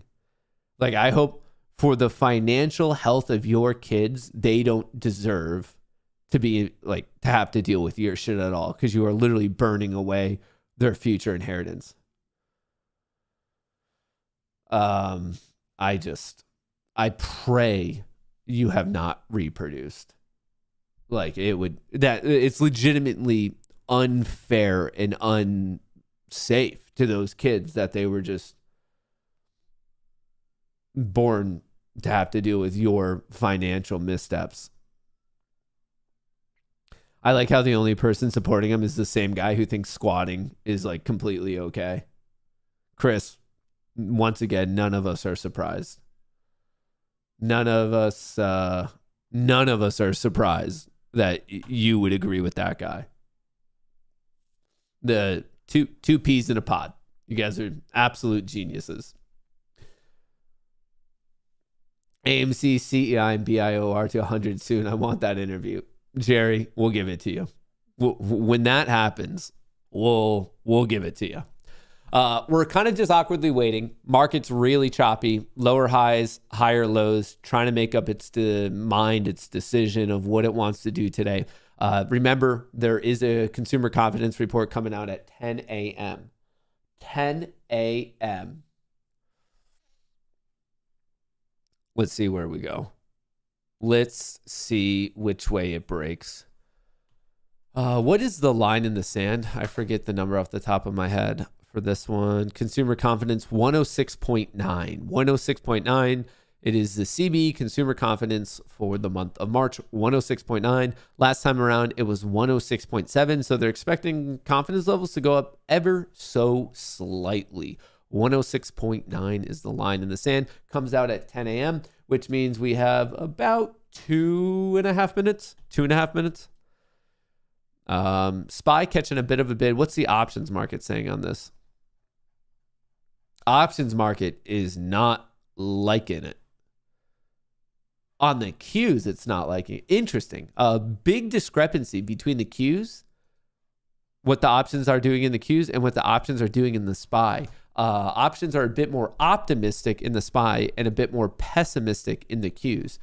Interesting. But yet the price action, very, very similar on an intraday basis. Huh. We'll see. We'll see. We'll see. We'll see. We'll see. We'll see. We'll see. We'll see who's right, the SPY bulls or the NASDAQ bears. My position happens to be on the NASDAQ futures market, so I wouldn't mind a quick little dipperoo to about 445.80. Would not mind that in the slightest, in all reality. We'll see how it goes. Robert, I will not remember you. You're incredibly forgettable. You're just another person who, against all logic and reasoning and just basic intellect, are pissing away money. And you are in my mind right now because we're actively speaking, but I cannot express how quickly you will be forgotten. Not only by me, but by everyone else. Because just to clarify, everyone's laughing at you, not with you. Just so you know. All right, let's see how this goes. We have about 30 seconds. Some of these accounts are going to make their profit and the other ones aren't. Unfortunately, some of these are going the opposite way of each other. So I'm not really rooting for one direction. I'm kind of awkwardly hoping that it goes enough in one direction to make money and then quickly reverts. But we're going to find out. We're going to find out. It comes out in 15 seconds. Consumer confidence report comes out in 15 seconds. Tania and Wilfred Frost all week long. We're live at Post 9 of the 106.9 is the line in the sand. Take a look at stocks this morning. A little bit of strength in the early action. The S&P up about 1/3%. The Dow is unchanged. Remember, this is the last week of the quarter, and it certainly has been another strong one for stocks. So you might see some action on rebalancing. Got a little bit whippy there for a second. Take a look at treasuries as well. Better quarter for stocks than it was no for bonds. No clear direction. And bonds are selling off again, mostly. 10-year note yield up at 4.261. Got some data this hour as well. The 2-year at 4.6%. We're 30 minutes here into the trading session. Here are three big movers we're watching. Make up your mind. Former President Donald Trump's newly merged social media company has begun trading, and shares are soaring. Trump Media and Technology Group owns the Truth Social app platform and is trading on the NASDAQ under ticker DJT. We're going to have much more on that ahead on the show. Look at the stock up 45%. Shares of Viking Therapeutics up double digits. The biotech company reporting positive results from an early study of an oral form of its proposed obesity drugs. We've been following this one. Another big boost for that stock. And shares of Krispy Kreme rallying on news. McDonald's is planning to sell lower Krispy than Kreme expectations donuts at its restaurants nationwide by the end of 2026. The rollout will start in the second half of the year and will double Krispy Kreme's distribution. What took so long on that? Sarah mentions the data this hour. Let's get to Rick Santelli for that. Hey, Rick.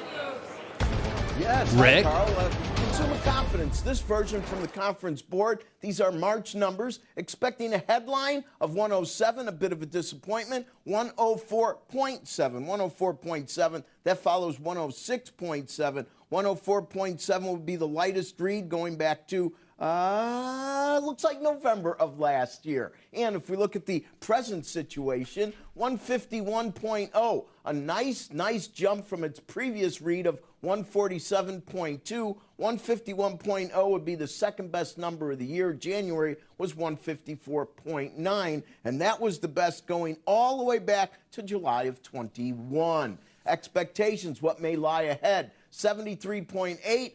But in the rearview mirror, 79.8, so 73.8 is the lightest going back to DJT taking a little bit of a hit. If Rumble we look holding. At the Richmond Fed, and I like to look at these regional indices. On the manufacturing side, minus 11. That's double what we expected. And do keep in mind, these are the fifth negative read in a row. Minus 11 will be the second worst of the year from minus 15.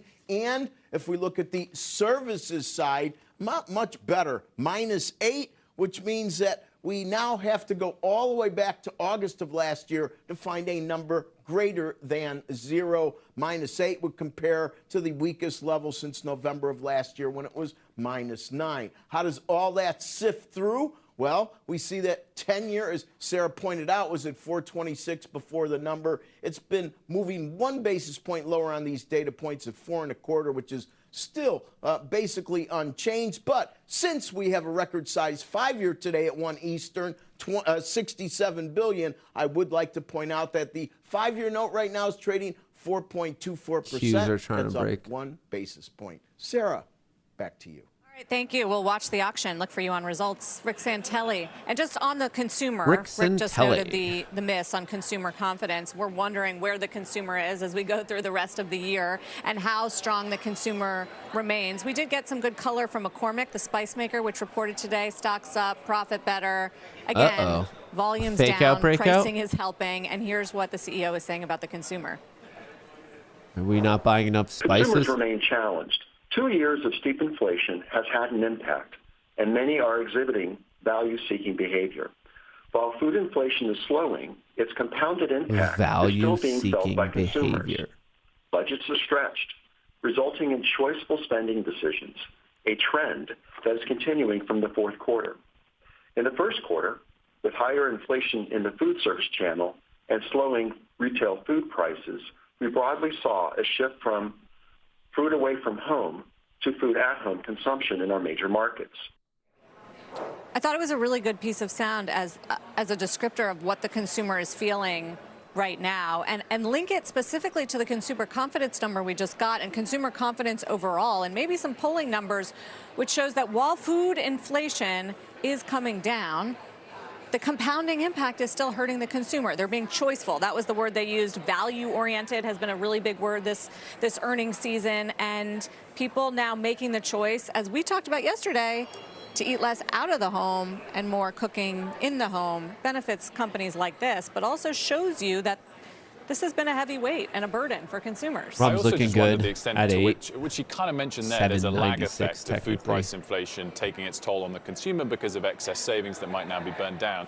The other thing, which maybe we'll talk a little bit with David Costin, is that debate now whether good news, if we get some more of it in the economy, will be good or bad for markets. And on that topic, wage inflation data, do we want real wage inflation? Will that help consumers take account for food price inflation, or do we not want it because it feeds into rate cut debate? I think I know Sarah's answer.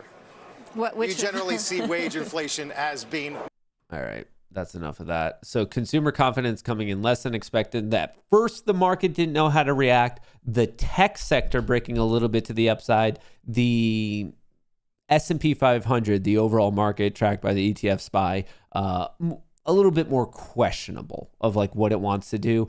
So the Qs broke to the upside of its opening range right here. You can see the NASDAQ breaking out, while the SPY trying to make up. The 5-minute and the 10-minute still bearish. The 30-minute trying to save itself down here in the bottom left of your screen. While on the Qs, the 5-minute was bearish reverting, the 10-minute was bearish reverting, and the 30-minute putting in a decent save of itself. I personally am not convinced. The market, I mean, we kind of all saw it in real time. Feel free to rewind. But right at 10, the market like jolted a little bit in both directions, didn't know what to do. Then the Q said, okay, I'll go. And then some buyers and some bulls poured into the Qs. But then on the SPY, it's just not getting that second win. So for me, I'm still kind of tentatively waiting it out, which am I biased? Maybe, because I have that futures position on. So maybe I'm like trying to see things that aren't there. Maybe I'm trying to give myself like a second breath of hope of like, no, man, just wait. It's gonna pull out. Like, don't worry. So that could be a fair argument, but really what I'm seeing is just sideways movement. I see this pop right at 10, and then really I'm just seeing sideways for about 7 minutes. So let's just wait. Let's just wait. Matt, I just signed up for public for options trading. It put me at level 2 and not level 3. It said it's coming soon. Is there everyone, or did they just put me there? No, it's coming soon as in it's not on the platform yet. I think they're rolling it out, and I don't want to quote an exact date, but the highest that they're offering right now is 2. So it's not a personal thing. I think it's more of like a tech development thing, but they are actively working on it right now. Speaking of which, the SPY catching a bit of a bid. Did the SPY... Is it going to go? Is it going to go? Is that... Yep, the SPY just hit a new intraday high. SPY hit a new intraday high. 136. But the Qs aren't. Oh, brother. I don't know how to handle this. I don't know what I want to do. Oh, brother. Oh, brother. Oh, brother. Oh, brother. Oh, brother. The old fake out? Or should I just bail on my positions now? Strange day. It's like the bulls are trying to tip it over, but then we're just not seeing any follow through whatsoever. No follow through. No follow through.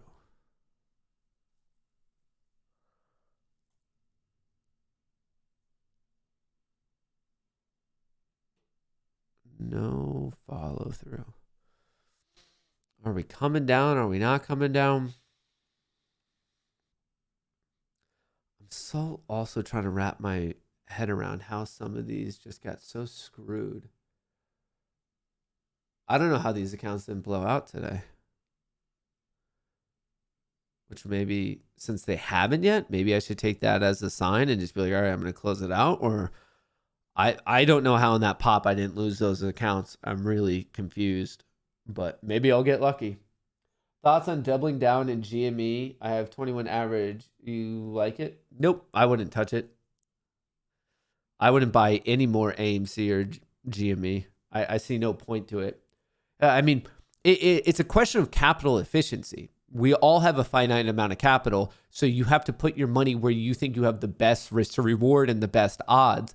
And I see no viable argument that any of those meme ones from 2021 is right now a top tier opportunity in the market. And you might think it is, but you're wrong.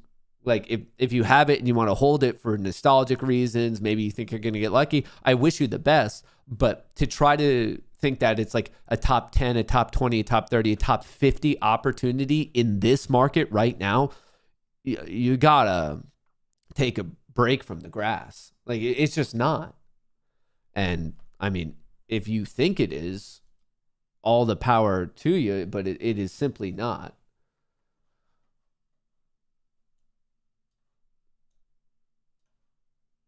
Rum holding at 8. Rum, I would love that 836 level. 836, the high from Thursday, February 8th. Would love a push and close above that, building up some momentum into tomorrow. And then remember, after the market closes tomorrow, it has earnings. It'd be really nice to see 920. We got as high as 920.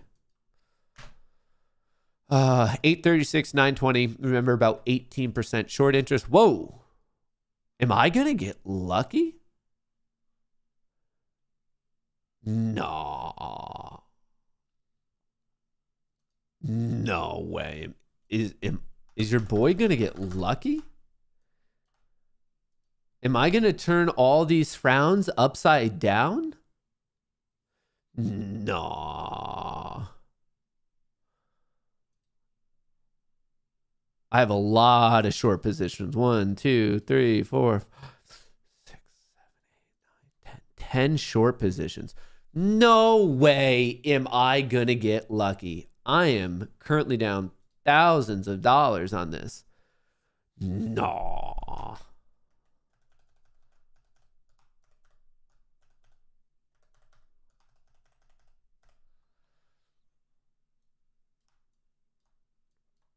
Uh-oh. I thought I was going to. Maybe that was the dip I was supposed to get out for a minimal loss here.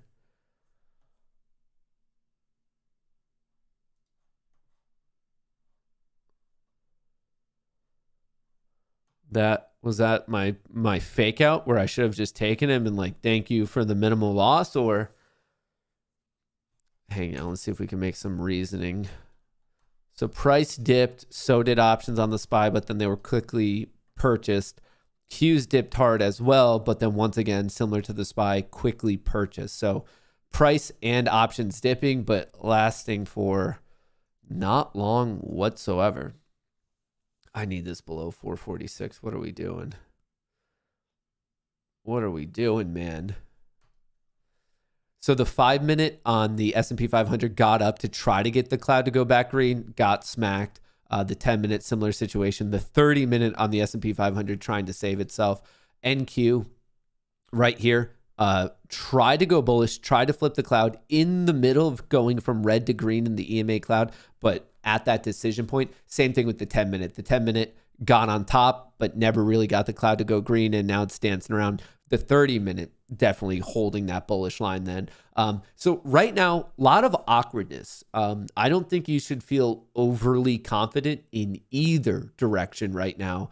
I think you have to wait for a bit more momentum or a bit something to develop, because right now there's especially as a day trader on important low level timeframes, there's quite a bit of conflicting information.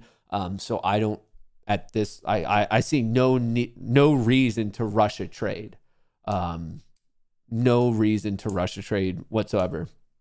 Just wait for things to develop, wait for that opportunity. If you think about it this way, the statistical chance of you looking at a market, and in that exact moment, that's the perfect time to execute a trade, it's very, very low. And yet we all feel that from whatever time to time. You're just like, oh, wow, I'm looking at the market right now. I wonder if there's an opportunity right now. And is it possible? Yeah, there is a chance that the second you fire up your charge, you're like, oh, wow, that's a great opportunity. But very, very low chance of that actually being true. Most of the time, you have to express a bit more patience or go back in the past, which, unless you've already invented time travel, let's just assume the other case of where you just really need a bit more patience for the trade to set up the way you want it to.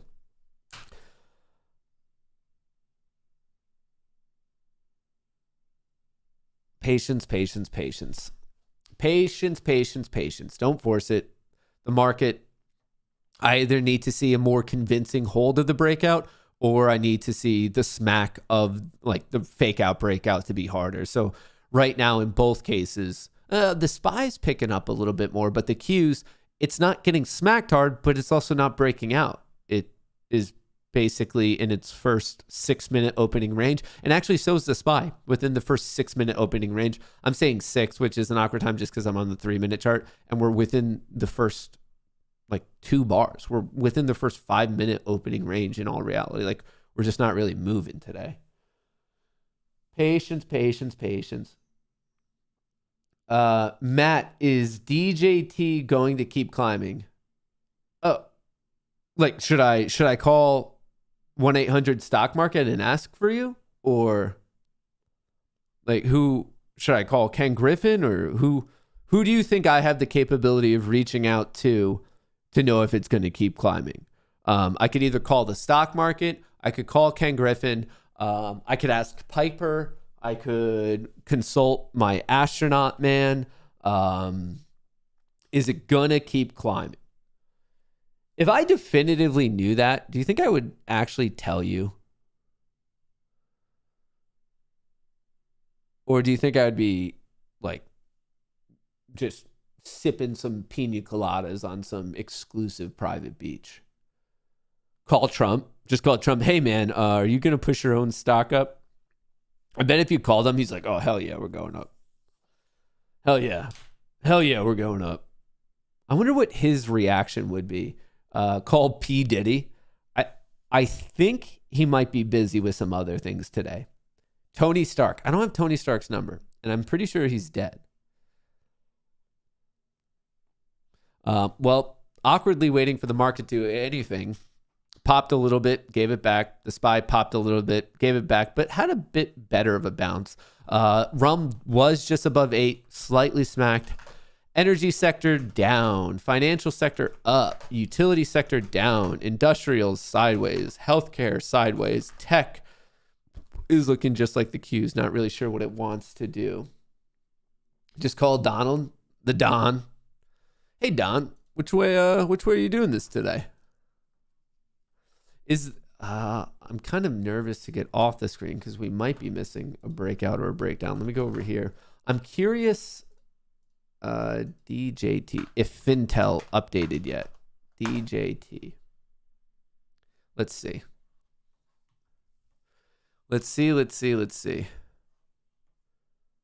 Fintel, I don't know if it has the worst cookies ever or whatever's going on. But I know of no website on this planet that takes longer to load any piece of information more than Fintel.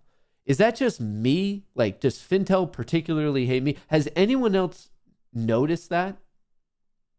That nothing is worse than Fintel? Yeah, I'm just sitting here waiting forever for it to do anything. If you hit like one button, it takes 7 years to load.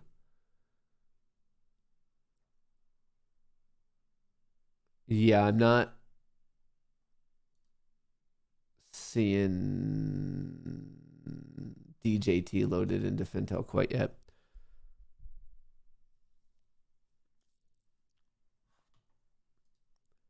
Every second I think it's about to go, it just gets smacked. Who knows? Who knows? Probably being biased. The breakout's probably going to come, and it's going to screw over two of my accounts that I very much don't want screwed over. The one that I just don't want to take the hit is right here. Account 136. These other ones are fine because I just started trading them, and I know I'm going to lose some on the pathway to get them approved. So, like, whatever. Like, of course, I don't want to lose them. I can't tell you that, like, I'm happy about it. But the one that I'm bummed out about is right here highlighted. Should I just dump it now? Because if it's at 53, I lose 2. So then it's at 51.1, which means that I still have a shot of getting it approved. Or just pray that there's a dump. How do I want to handle this? Man, it was close here. It was close for a second. Patience. Yeah, but it's funny because if you wait too long and it doesn't work, they say, why are you greedy? And then if you don't wait long enough and it would have worked out, they're like, well, you need more patience. So inherently, there's an argument for no matter what you do being the wrong decision. So like without knowing the future, if you're holding on to a play and you're bullish or bearish, and at one point you could get out for less of a loss and you don't take it and you blow out, you're like, okay, that was being greedy. Why wouldn't you just get out when you had less of a loss? But on the flip side, if you get out for a loss and then it ends up going in your favor, then the argument is, why weren't you just patient? And inherently, you started at the same situation with the same lack of knowledge. And that's, I think, one of the things that I find to be the most strange about like this whole retail guru furu trading is they always just use the opposite one to explain why you're losing money, even though it's the same situation. I think you just have to the best thing you can do is literally just stick to your trading system. And right now, these all have set up exits. Like you can see it down here in the bottom. Like these all are set up trades. The only one that I'm somewhat questioning is, do I want to let account 136 blow out just because of its current value and its current loss? There's a chance that I could manually trade it and save it for the next payout period. These other ones, 1, 2, 3, 4, 5, I'm just like it just, the system's going to handle them. I have the system's running, it's doing its own thing. Of course, I don't want to lose money on it, but it also just is what it is. The only one that I'm considering a potential intervene is 136. I wouldn't do it if it were a quote unquote normal account, but it's just because of the nature of Apex and the payout request period that you could argue, is it smart to intervene, to not intervene, like that type of a thing. But haven't done anything yet. I'm doing my best to not touch it. I would prefer that the systems just take care of everything I need them to take care of. So we'll see. We'll see. We'll see. We'll see. We'll see. We'll see.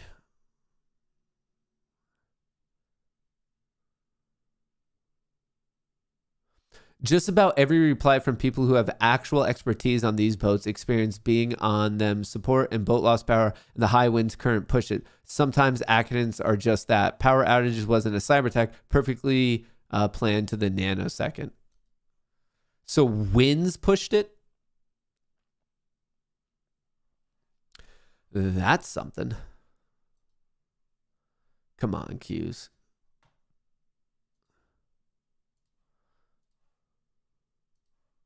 Come on, Q's.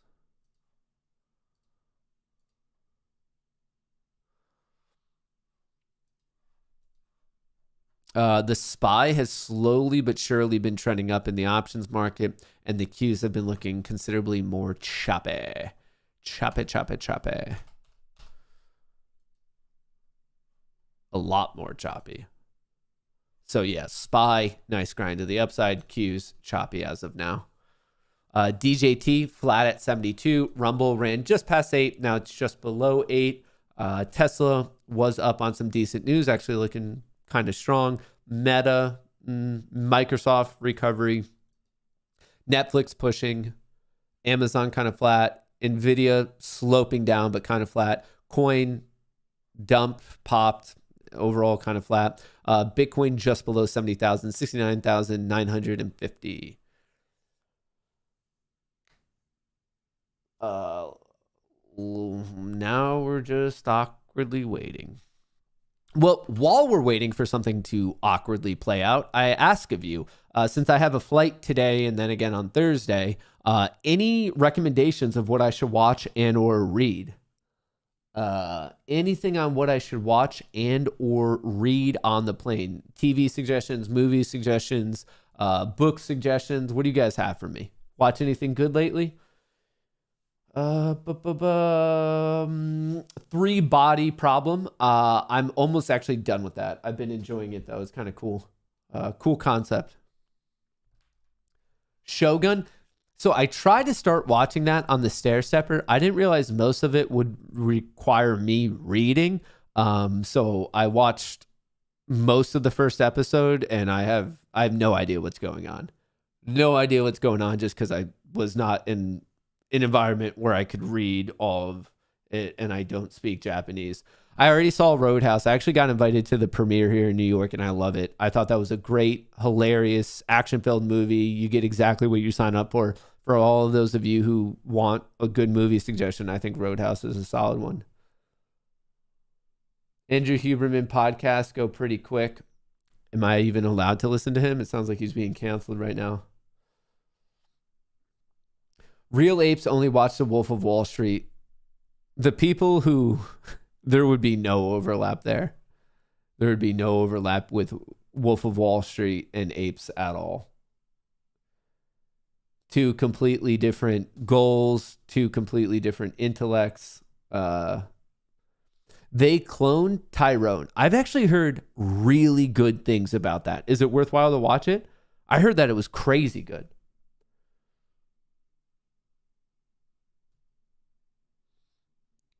Kill Tony was great last night. Conor McGregor was hilarious. Oh, in Roadhouse, yeah. Ice Shanty documentaries are all you watch? All right. Big Short. I've seen that a zillion times. Do English dubbed on Shogun? Well, I'll be able to this time because I'm not on the Stair Stepper. I'll be able to like actually read it. Ricky Stenicki. I saw that. That's a funny movie with Zac Efron and John Cena. What are your thoughts on Mara? Love the stream. Has been watching you for years. Keep up the work. I see no point in playing Mara whatsoever. Unless you truly understand the business of Mara, I think most people are like, well, I'm playing Mara because I think crypto goes up. But if you think crypto's going up, just go play crypto. If you're playing Mara, you should either like or dislike whether you're bullish or bearish the business of Bitcoin mining. But if you're playing it just because you're bullish on Bitcoin and crypto, just go play Bitcoin and crypto itself. Just because some of the times the argument is leverage, you can get leverage elsewhere. So it shouldn't be a leverage argument. And if you're playing, so the issue is if you're playing the direction of Bitcoin via Mara, you're taking on external risk that you're probably not appreciating. And that external risk is the inter-business competition between Bitcoin miners and other Bitcoin miners, Mara versus Riot versus Hut.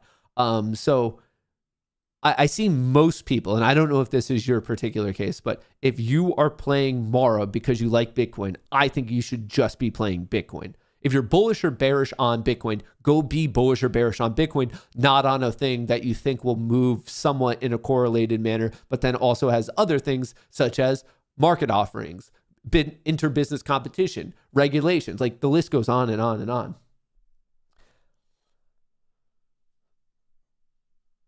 One Piece, Bullet Train. I was thinking about rewatching, but no fucking way is this trade going to hit for me.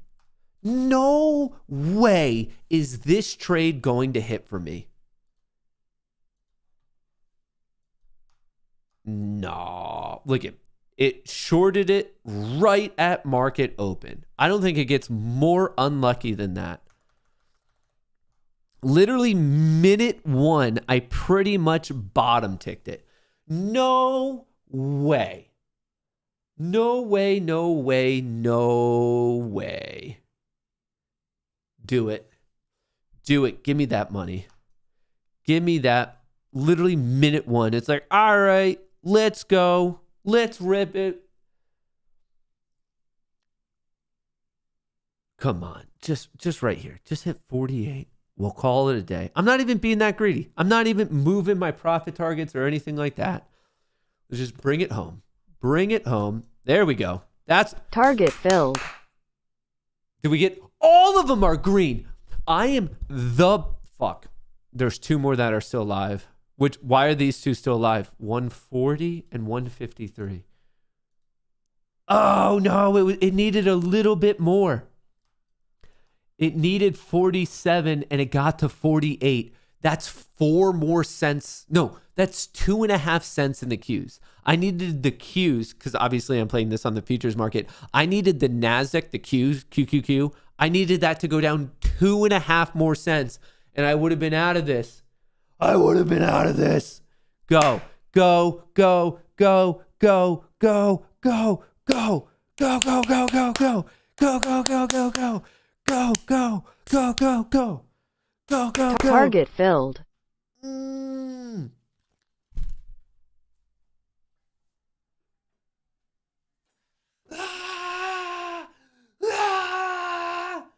We did it. We're fucking rich. We're rich. We're rich. We're rich. We're so fucking rich. We're rich. Do you want to say anything? Huh? Hello? Hello. Hello.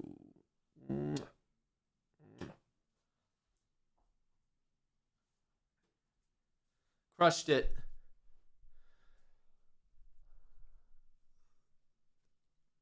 Dude, I saw the naysayers in here. I saw the butt heads and the dweebs. Look at that. 20 accounts, 100 something a piece, couple G's on the day. No, but I really need to fix those strategies because that took way too long.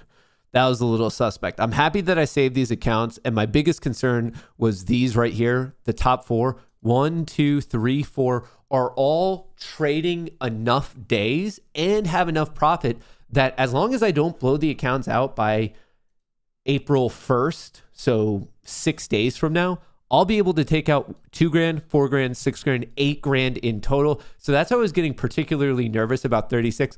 All the other ones from 40 all the way down, excluding 138 and 139, which is yours, the 2 challenge accounts, excluding those 2, 18, 14. The other 14, I need more time on anyway, so I'm not like married to them.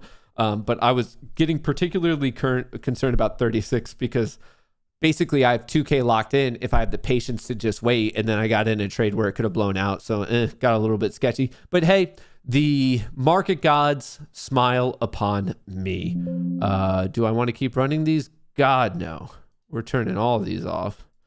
We're turning all of these off, so nothing like making $2,000 a day on someone else's money, which you could do that as well if you so choose. All you have to do is sign up for Apex right here, pinned to the top of chat in the description of the video. They're currently running an 80% off deal. It's $30 to take the test. If you pass the test, it gets converted to PA. If you do well in the PA, which is all of mine, if you do well enough on that, you could take out real money. So not much risk to you. You're going to be risking in totality maybe like $100 of your own money for potentially unlimited upside. Right here, as you can see, receive 100% of your first $25,000 in profit, and then it's a 90 to 10% split after that. You keep 90%.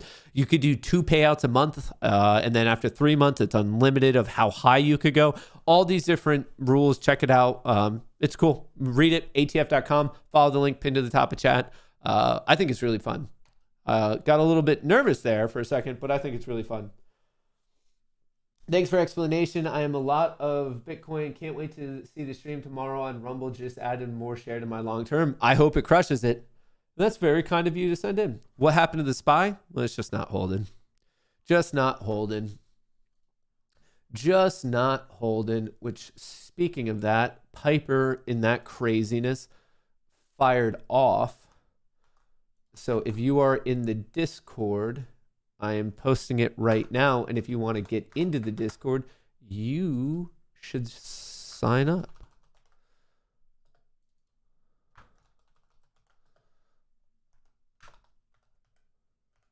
Let me just double check one thing.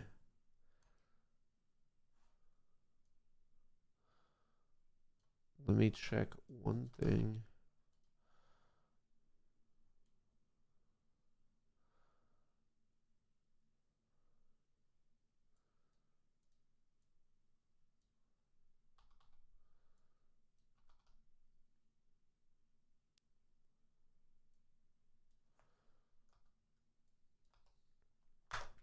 Okay. If you are in the only thing that's wrong is the calendar date. Okay, I updated. If you're in the Discord, I just posted Piper's strategy. I myself have not traded today. I don't even really know what I would want to trade today. I guess I could look. I haven't traded on the options market, I should say. Obviously, I traded futures. Oh,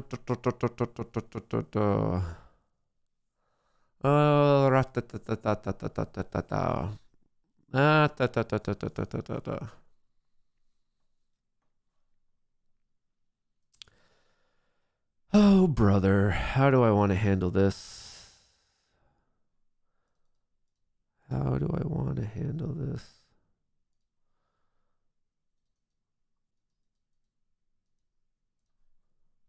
How do I want to handle this?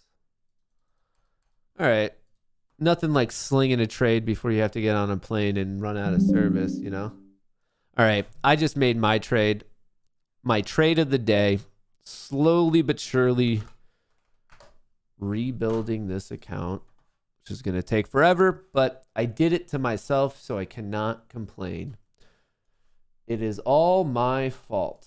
All my fault. All right, we did this. We did this. Loading it up. Upload file.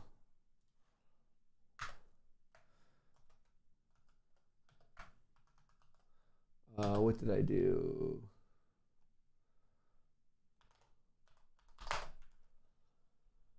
All right. Good. Goodity good. Let's put it in an order to close it out.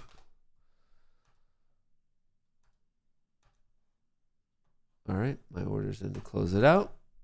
Good. Goodity good. Can you trade Apex on TradingView? Is it easy app to use? Yeah, but you, instead of hooking it up to Rhythmic, I think you'd have to hook it up to Tradeovate, I believe. So I do mine through Rhythmic because I'm Ninja Trader, but through Apex, you have a whole nother avenue where you can do Tradeovate, and then Tradeovate is hooked up to a lot of other other charting software, and I believe Tradeovate's on TradingView. So I use Rhythmic because it's slightly cheaper, but more so because I trade on Ninja Trader, and on Ninja Trader, I have a bunch of my like systematic trading. But there are people who would prefer Tradeovate because you could like trade on your phone and this and that. So there's people in the Discord who we use both. So there's a lot of people who use Rhythmic. There's a lot of people who use Tradeovate. Both are possible. Does Public allow vertical options trading? Not yet, but it's coming out soon. And just so you guys know, you should sign up for Public. It's in the description of the video before the 31st if you want to get in on the lifetime rebate deal. If you have at all, if there's a percentage of you that thinks, oh man, I like trading options, I might trade options with them, I might get into trading options. If there's 1% of you that might trade options in the future, you might as well create a Public account to get locked into the superior deal. Recommendations for intro into coding, just it depends what type of code. Like, are you talking about like I guess, algorithmic stuff. I mean, if there's enough of a demand for it, I'll start doing it in the Discord. So in the Discord, every single weekend, I do private lectures. So this is how the Discord is run. Monday through Friday, there's people in there right now as I do the stream. And then after the stream, I hang out in there for the rest of the day. A lot of people, it's a lot of options trading. There's some futures trading. There's quite a bit of Apex stuff going on because we do some trading competitions. There's other people who swing it. So my point is there's a myriad of type of trading. So Monday to Friday, it's a lot of trading.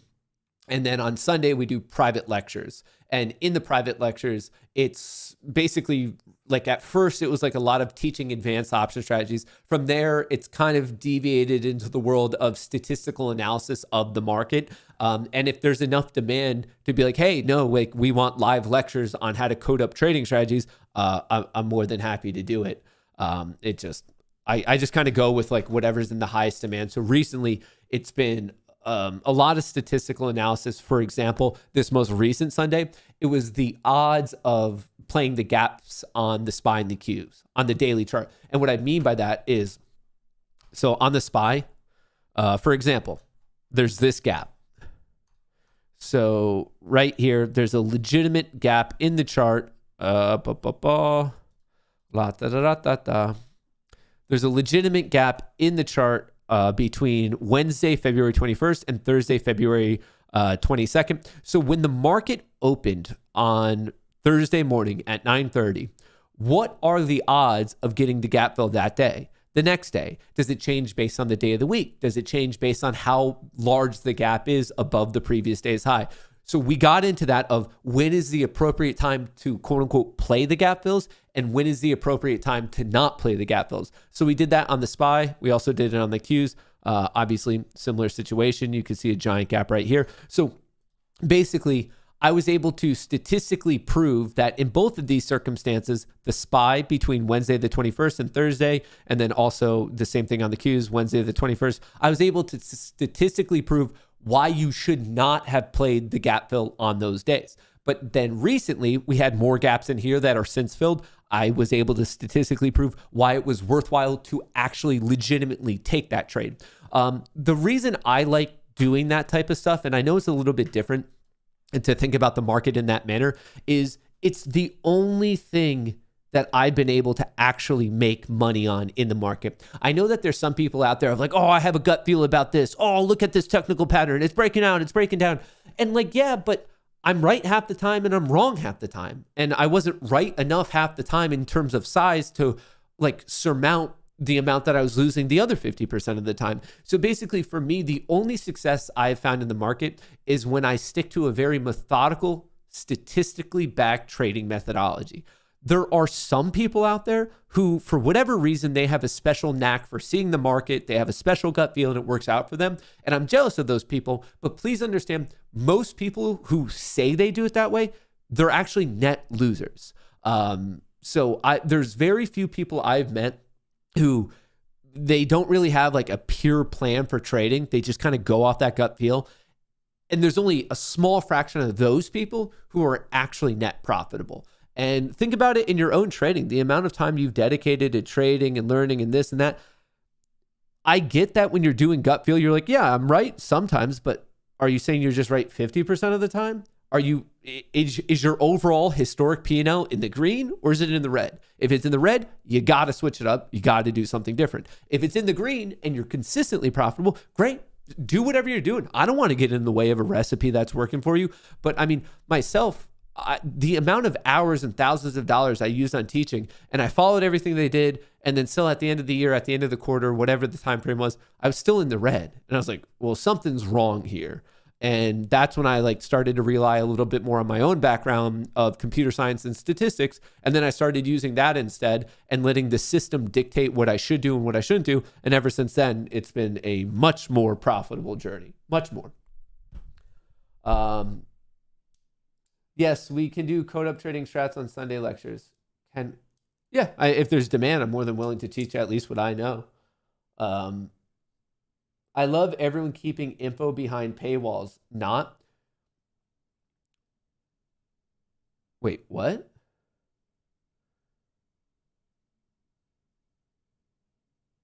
You love keeping info. Do you not realize that I have thousands, literally, like, I don't mean that, like, literally. I mean, literally, I have thousands of hours of free content. I mean, I have videos on my channel that are profitable trading strategies. If you have, like, I guess at all, a little bit of grit or backbone or perseverance, you can get it for free and make money.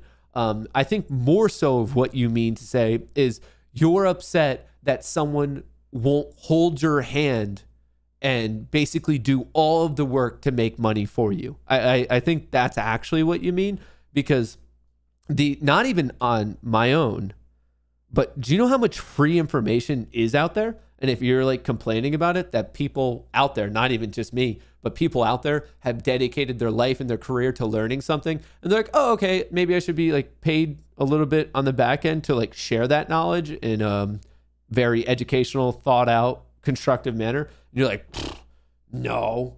And even that, I give you the entire first month for free.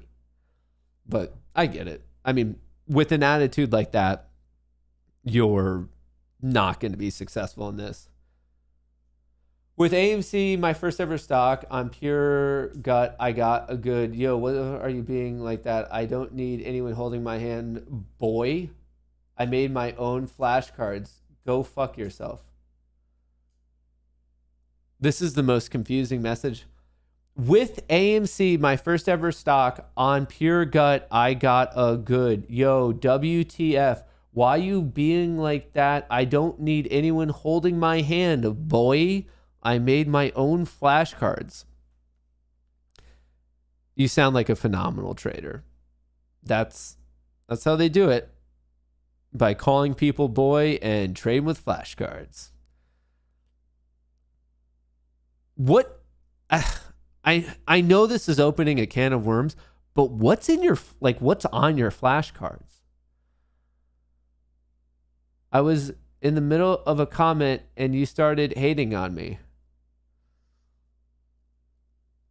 Can you share with the class what's on your flashcards? Like just the general concept of it? Maybe that's what's been holding me back. Like, I'm not asking for the specific info, just like a concept. Bullish and bearish patterns. Well, that's not going to work for you. A lot of the patterns that people think are bullish or bearish work with much closer to 50-50 accuracy than like you would anticipate. And the way I know that is because I have a free video on the interwebs that you could watch where I actually go through all of the most common trading patterns and give you the statistical chance of them working out. But it's behind that old free paywall. You hate to see it. Yeah. You hate to see when I just put all that stuff behind the free paywall. It's a bummer. I could argue that this whole thing in a general sense is a paywall because we have to pay our internet bill. So don't take it up with me. Take it up with Comcast, Verizon, Fios. I don't even know where you get your internet from, but take it up with the internet people because like they're the paywall. And can you believe this? They don't even give me a cut. That's the thing that I get mad about is I call up Verizon at least once every 2 weeks and I'm like, hey man, people are using the internet because they want to see me, the world's leading Pico influencer. Give me a cut of the internet bill. And they don't. They actually say, can you please stop calling us? This is getting incredibly inappropriate. So yeah, that's where I'm at. Life's a paywall, man. Taxes, healthcare. Life's just one giant paywall. Folks, I need to dip. The truth of the situation is I'm not influential enough for the plane to wait for me.